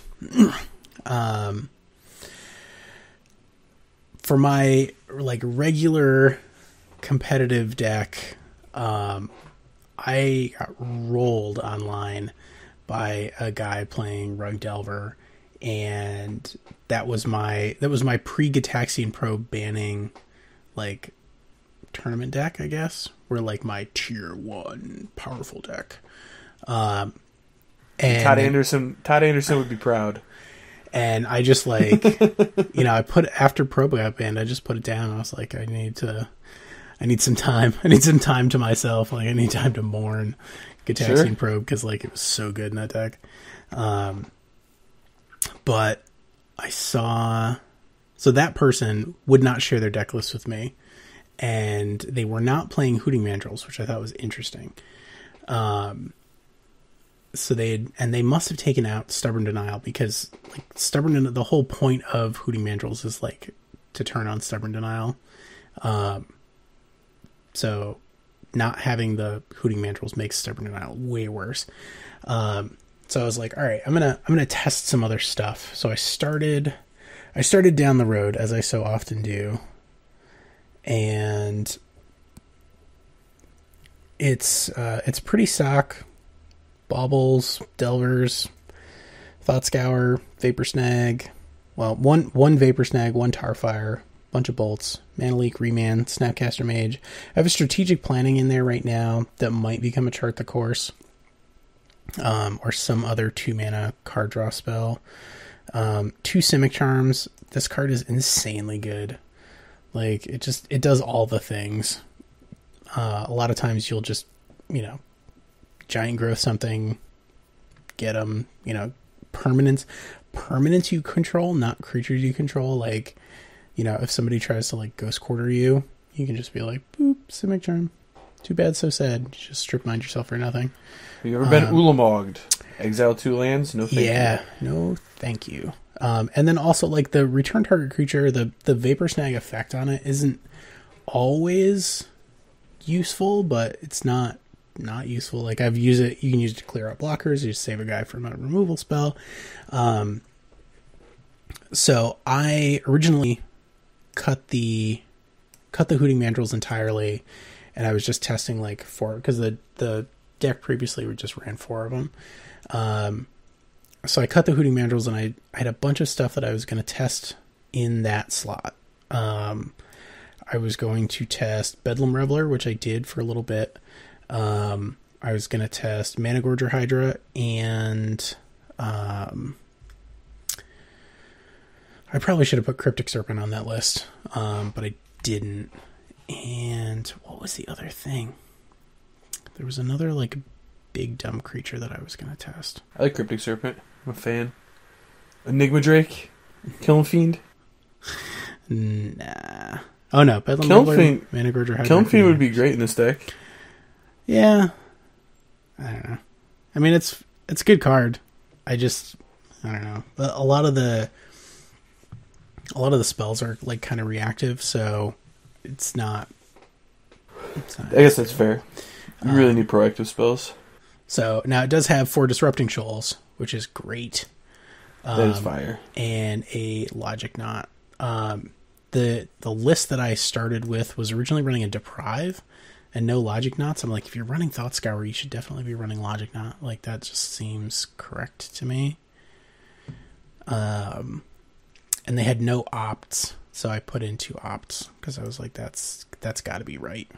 Some number of opt has to be correct in this deck. But it's nice because, like, in a Turbo Xerox shell, I have 16 lands, and like I sometimes flood at 16 lands, which is insane. But it's tough because if you go down to 15, like, you mulligan basically every game. And also it makes the Thought Scour like much more dangerous. If you're on one land, like, and Thought Scour is your only card draw, it's dicey. Because if you flip over a land, like, it's going to be a very long time before you draw another one, probably. Sure. Sideboard, Ceremonious Rejection, Surgical, Ancient Grudge, Blood Moon, Destructive Revelry, Anger of the Gods, Hazaret, Pulse of Marasa, Natural State, Fire Spout, Huntmaster of the Fells, Grafdigger's Cage, Torpor Orb. I added the Torpor Orb because it's so good. But it's a lot of flexible answers with sort of crossover for a bunch of different things. Like against Burn, I bring in like Engineer Explosives, Pulse, Natural State, and that gives me life gain, a sweeper for all their 1-drops, and a cheap way to kill Eidolon of the Great Rebel. Big fan of Pulse and Marasa, dude. I think that card's very strong. Yeah. So good. And also, like, the deck can feel like kind of threat light. It's like being able to get back like end step, gain 6 life, get back a Tarmogoyf, untap Tarmogoyf is very good. So yep, still working out the kinks. I really like Mana Gorger Hydra personally. Like I've tried to jam it in a bunch of decks before, but in a mostly spells deck, it's really good against other decks. It's also very good. Any like critical mass spells deck, stuff like burn, where they're going to be casting a spell every turn, at least. It just gets out of control. Like they have to immediately kill it and hope that you don't have a counterspell, because if you have it and it's a 1/1, they bolt it, you counter in response. They can't follow up bolt it to kill it because it's a 4/4. Sure. So I just love it. It's so beautiful, and the art is like my favorite. I'm such a sucker for that kind of like super fantasy, but with like bright colors, and it's just great. And then it was weird because like once I started testing this, like when I was testing the old Tax Racket version that had Lingering Souls, I kept coming up against Lingering Souls decks, and then I switched and I started playing this, and I played like 3 Delver decks in a row, and I was like, what is even happening right now? Like, who is playing Delver besides me? Like, I don't know if it's even really a good idea. I just like it.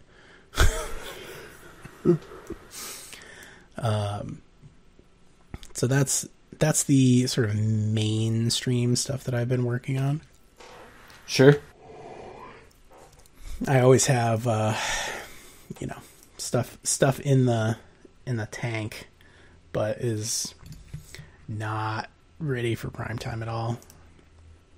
I also, like, every once in a while, I'll be like, man, I should bring back Hulk Footsteps, because that crap, like, that deck was hilarious. And it is hilarious. And dude, it's time. The graveyard hate's at an all-time low. Let's get it back. But I would play the extraordinarily frustrating for other people version that just uses Protean Hulk to get the Malira combo. Oh man, that's the you hate yourself on Magic Online combo, right? No, they fixed it because you can auto yield to all cards named Kitchen Finks. That's amazing. Okay. So now you just like, but yeah, still seems kind of slow, but that's fair. It's most people scoop. I mean, it's really sure. Not. It's not. They should, yes. Yeah. The last version of it that I ran was running Faithless Looting, Cathartic Reunion, 4 Footsteps, 4 Makeshift Mannequin. Yeah. Okay. Well, because like Makeshift Mannequin, like you win either way, because like either you have a 6/6 or you combo them out. Yep. Either way, it's pretty good.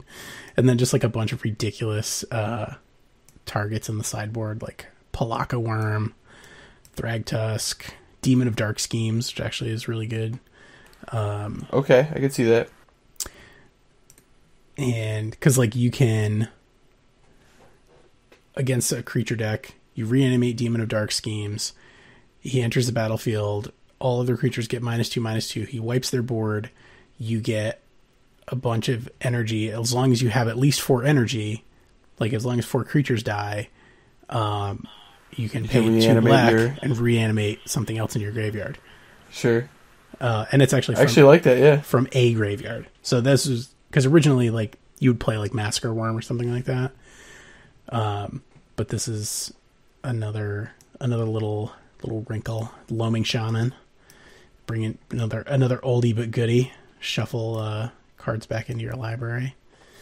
But I had a lot of fun with this actually. 3, 4, 5. Yeah, it's the combo is exactly 6 power or 6 mana costs. 3 for Kitchen Finks, 2 for Malira, 1 for Viscera Seer. Sure. And then if you have one of the other pieces out, you can just go get Murderous Redcap and Murderous Redcap and the piece you're missing. So like if you have Malira on the field, you can get Redcap Vizier or Redcap Visraseer. So it's just good. Let me rephrase that. It's not good, but it's pretty neat. Oh, and I was playing Aether Hubs just to like fuel the Demon of Dark schemes out of the side. So, man, I'm a genius. This deck was great. Right.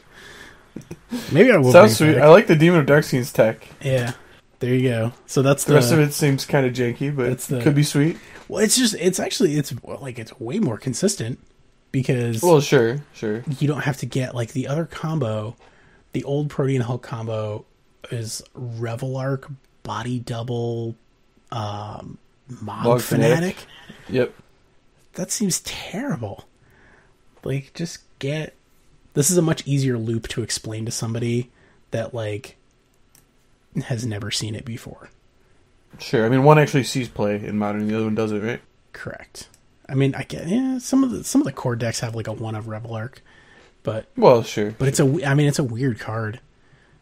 It is a weird card. You're not going to be like, oh, I cast Revelark. People are going to be like, oh yeah, okay, yeah, Revelark. That's a modern staple. Revelark is not a sentence that has ever been uttered. Well, not since Pod. And then it was only like 1 of staple. So what else, if anything, are you actively working on? Well, like I said, I tested a bunch of 8-rack with my friend.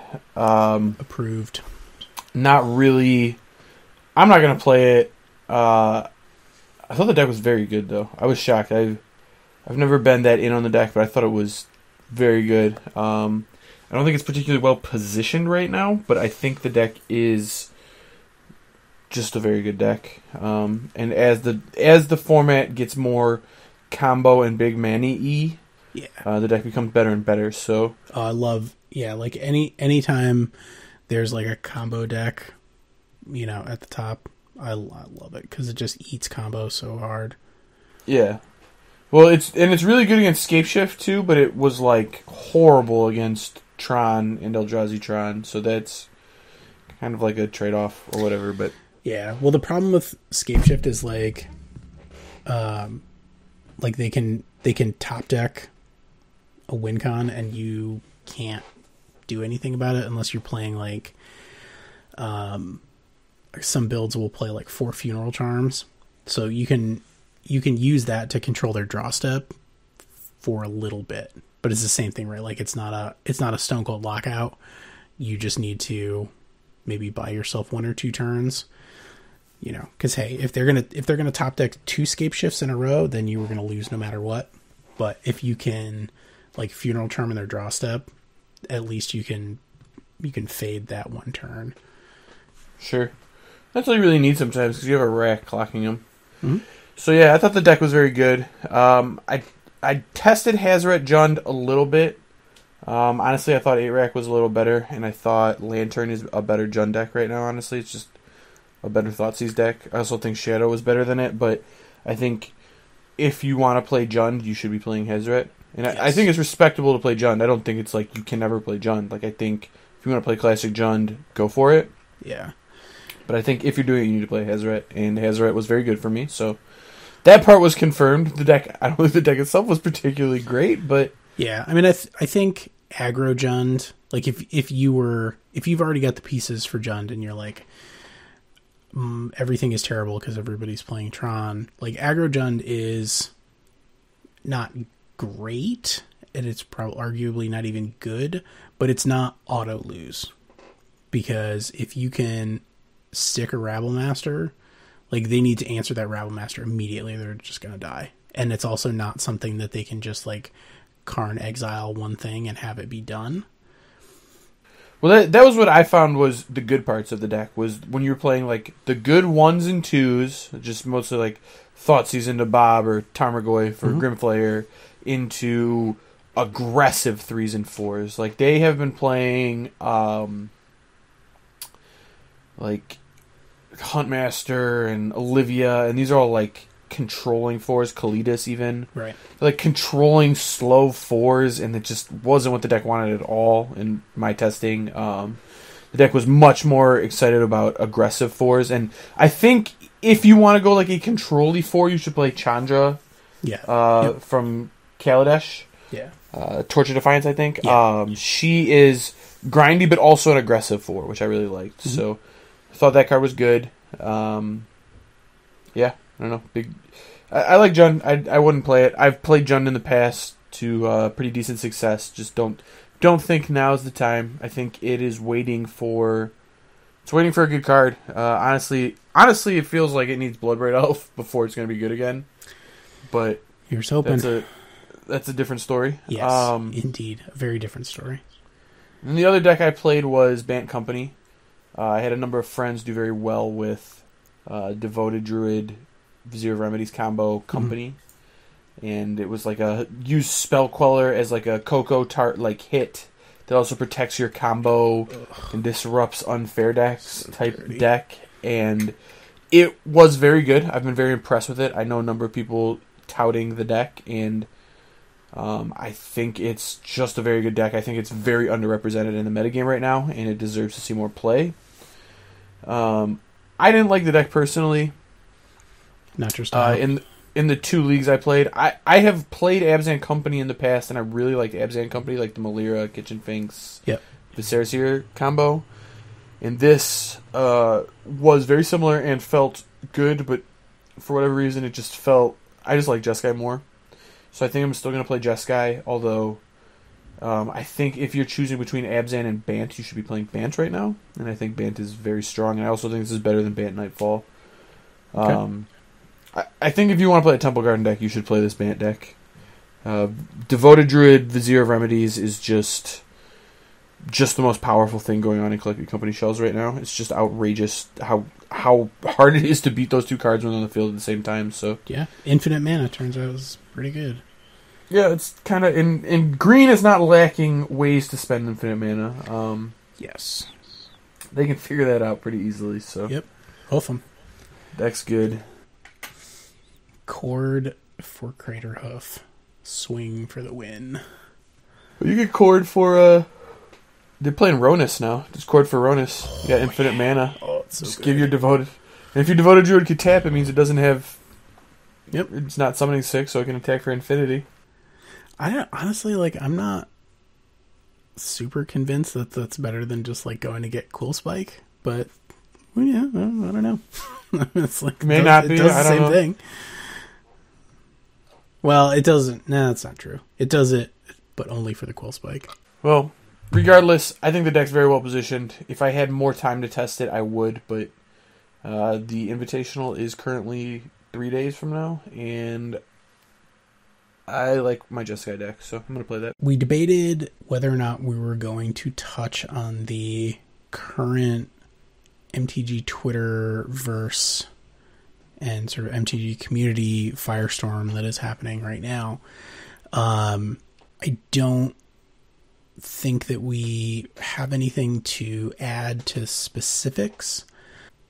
People are really keyed up right now, and that is understandable. I guess I really wanted to just sort of give people some ways to think about how they interact, especially online, but I guess also in person. But obviously this is a primarily an online issue. Well, it's an online issue, but it doesn't change the basic human interactions that are kind of going awry in the situations we're experiencing, and it's something that people are going to experience every day, right? Where it's, this is an online issue that's happening in a more broad context, but that's something other people are handling right now, and we're kind of more concerned with, this happens every day to people, at their local store level, and Magic at its roots is called Magic the Gathering. It's a game about inclusion, and it's a game about making friends and coming together. Right. And that's kind of why it was designed, and we want to, get back to doing that and helping people to do that better locally. Right. So one of the very easy ways to sort of gauge whether or not something needs to be said is there's a very old quote by Socrates where he's sort of, somebody asks him, I don't remember the whole story is, you know, I mean, it's a, not a parable, but it's a dialogue. And basically somebody is asking him, or they want to tell him something about somebody that he knows. And he says, before you tell me what it is that you think I need to know about this person, ask yourself 3 questions. And the first question is it true? Is the thing that you want to say about this person true? That's important, you know, and it's easy, especially online. It's easy to get lost in hyperbole and, you know, it's very easy to be unkind, and sort of blow things up. It's also easy to lie for your benefit. It is very easy to lie. Which is something people do all the time, sadly. Absolutely. You know, the second thing that he says is it kind? You know, I don't know, not to get like overly sort of utopian, but everybody has stuff that they are dealing with. And, you know, generally speaking, they don't need somebody else to give them a harder time than they're already having. So if you are about to say something and you figured out that it is true, but it is not kind, that's probably a good indication that it's something that you should keep to yourself. And the other thing, the last thing, and this is also something that is missing, I think, in a lot of discussions, or even in a lot of commentary, is he asks, is it necessary? Sometimes people just try to be funny, but there's no purpose. There's no purpose, but it's, you know, so if you've figured out that you think that the thing that you're going to say is true, and the thing that you're going to say, like, is even kind, is something positive, ask yourself, is it necessary? I guess the thing that, like, that I would say is, like, if you are in a situation where you're like, you see someone who is attractive and you're like, okay, well, that's true, right? That person is attractive. And you go, okay, is it kind? Like, that's nice. You know, that's a nice sentiment. And then you ask yourself, is it necessary? Does that serve a purpose other than either to make you feel better or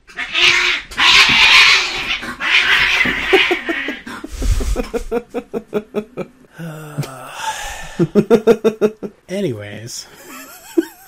I was gonna say that's pretty good. So, like, this is magic Twitter right now. So, is it necessary, right? Does that cat? I swear to God, both of you, get out of here! I don't know why they're like facing off right now. God, I don't know that there is really a lot of, like, altruistic. I swear to God, both of you get out of here.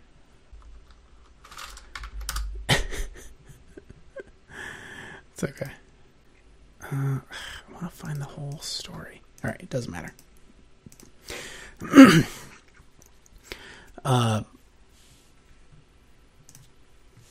figure out, third, is it really necessary?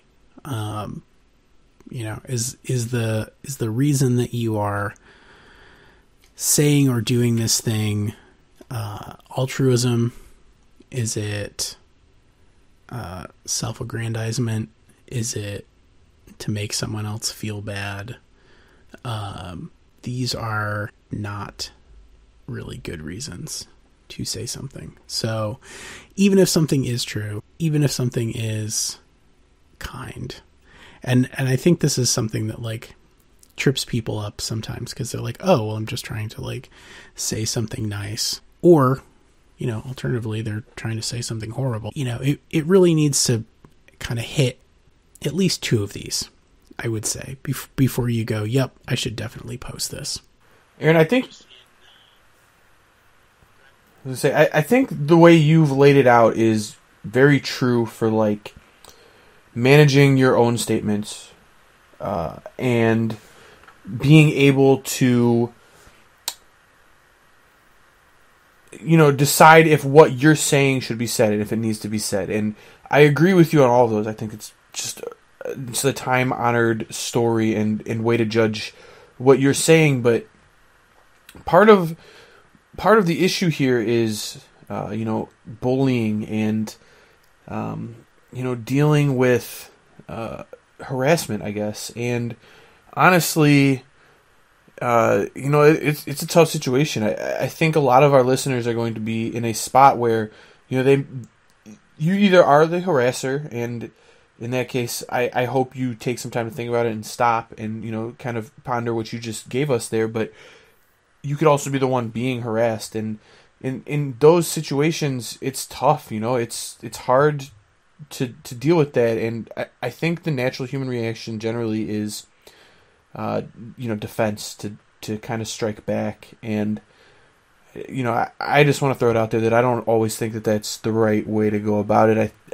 I think sometimes it might be your only option, but, a lot of times the person harassing you in the first place is somebody that's struggling too. It's a lot of times people harass from a place of pain or, insecurity, I guess. And, I just want to preach again to people out there that, striking back at someone harassing you, might make you feel better, but it doesn't fix the problem, and it doesn't help us become a game of inclusivity. And I think the way that we're going to do that is to actually reach out to people.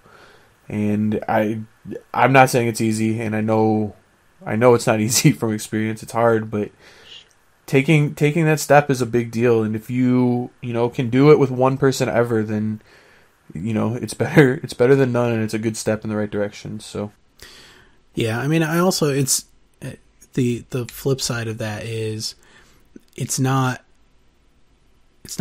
your responsibility. No. In terms of like, you don't need to, like, if somebody is coming at you, like, if you are able, to do that and just be like, what is your actual problem, and like engage that person or attempt to engage that person, then, if you're equipped to do that, then, long term, that is probably going to be more constructive. That said, if you are not equipped to do that, and that's a real thing, like it is. Oh, 100%. I don't want people to feel like we're saying that, like, if somebody is, harassing you, that it's your job to, like, fix them. But it's all of our jobs to sort of be out there and not just be like, oh, screw that guy because, they're a jerk. At some point, somebody has to be like, why are you such a jerk? And the real answer to that question, if you can get to the heart of it, is often, I am scared because X. I'm scared because demographics are changing. I'm scared because I don't understand why, Wizards did this thing. Okay. I mean, those are fixable things. Like those are talkable problems, right? Like somebody out there can help you figure that out. No, I think you nailed it right there. I think that's exactly what it is. And you really just tied up to, I guess, the points that I missed on that first go around. I think you did an excellent job with that. And now that is also not to say that everybody out there wants to be talked to or have their mind changed or have their fears assuaged. I mean, that's not everybody is there, and you have to accept that too. No, you don't have to accept being harassed, but not everybody is able to take the help that they, big picture that they need to not be miserable. And if the Simpsons taught me anything, it's animals are a lot like people, Mrs. Simpson. Some of them act badly because they've had a hard life or have been mistreated. But like people, some of them are just jerks. And some people are just jerks.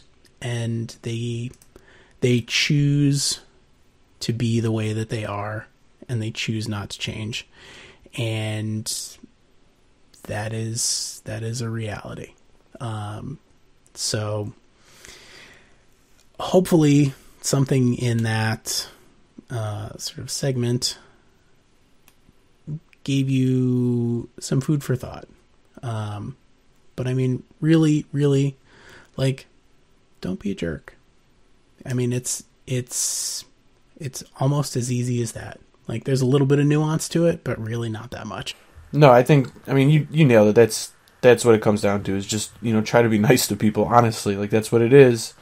But also, when you're in that spot, reach out. You either, you don't have to reach out to the person harassing you, although I think that is a viable strategy to take when it's happening. But reaching out to a friend is also a good call, or Sure. reaching out to an authority figure. And it's a lot easier to deal with these situations with communication and with, taking some time to even just talk to a friend about it and just try and figure out what's going on. If there's better ways you can approach them, the way they're handling you. And, that's what people, and honestly, there's a ton of people that would be glad to help in those situations where if you feel like you need to reach out to somebody, that is what the Magic community is here for. It's people that, may or may not have had a great situation before, but came to meet friends and they found friends, and we're here to make more friends. So reach out. I guess that's what I'm getting at here. Before we get to the Spice Rack, you can visit us on Facebook, facebook.com/turn1Thoughtseize. You can follow us on Twitter. I'm at T1Thoughtseize, and Zach is at A22EN. You can watch us stream at twitch.tv/T1Thoughtseize, sponsored by our friends at Card Hoarder. You can see our videos at youtube.com/turn1Thoughtseize, all spelled out. All of our content is available on turn1Thoughtseize.com. And if you are listening to us on iTunes, please rate and review us. The Spice Rack card that I picked for this week is Fire Spout. I'm bringing it back, pod style. This used to be a very commonly played sideboard card. It is 2 and hybrid red-green. So the hybrid mana mechanic from Shadowmoor block. Lorwyn block, right? Lorwyn, Shadowmoor, that whole thing. So it just means you can pay either red or green to fulfill that card's colored mana cost. It is a sorcery. Fire Spout deals 3 damage to each creature without flying if red was spent to cast Fire Spout, and 3 damage to each creature with flying if green was spent to cast it, and do both if red and green were spent. So this is just a really nice all-around answer to small creatures. It takes care of Lingering Souls. It takes care of elves. It takes care of humans. It would be a fine choice against humans because it also kills Mantis Rider. Like, mop up your board and kill your Mantis Rider for 3 mana is very good. And you know what? If they just drop Meddling Mage and name Fire Spout, just give them the W. I mean, that's next level. Like, oh, what's the only thing I lose to? Fire Spout? Well, better Meddling Mage that. I think they're just never going to Meddling Mage Fire Spout, right? No, I don't think that's ever going to happen. Card's so off the radar. How could you possibly Meddling Mage it? I'm saying. So it's a very inexpensive card, but if you're in some red green X shell, it's definitely worth considering. It was a very commonly played pod sideboard card for like Affinity and the small creature decks of the time. Yeah, it's great. It's great if you're using the like flying, non-flying thing for like pod to kill flyers, or like if you're playing a spell queller and you want to kill like X3s on the ground, you can just cast it for red and your spell queller lives. Kind of sweet. Yep. Yeah, it has Radiant Flames-esque implications, but that doing 3 damage versus 2 for something like Pyroclasm or even some of the black 3 mana sweepers just give -2/-2. Like 3 damage is definitely a hump, and I think the Mantis killing Mantis Rider I think is probably its biggest upside against most of the decks that you would want. So go grab some Fire Spouts, be nice to each other, and be nice to yourselves. And we will catch up with you next time. Love you guys.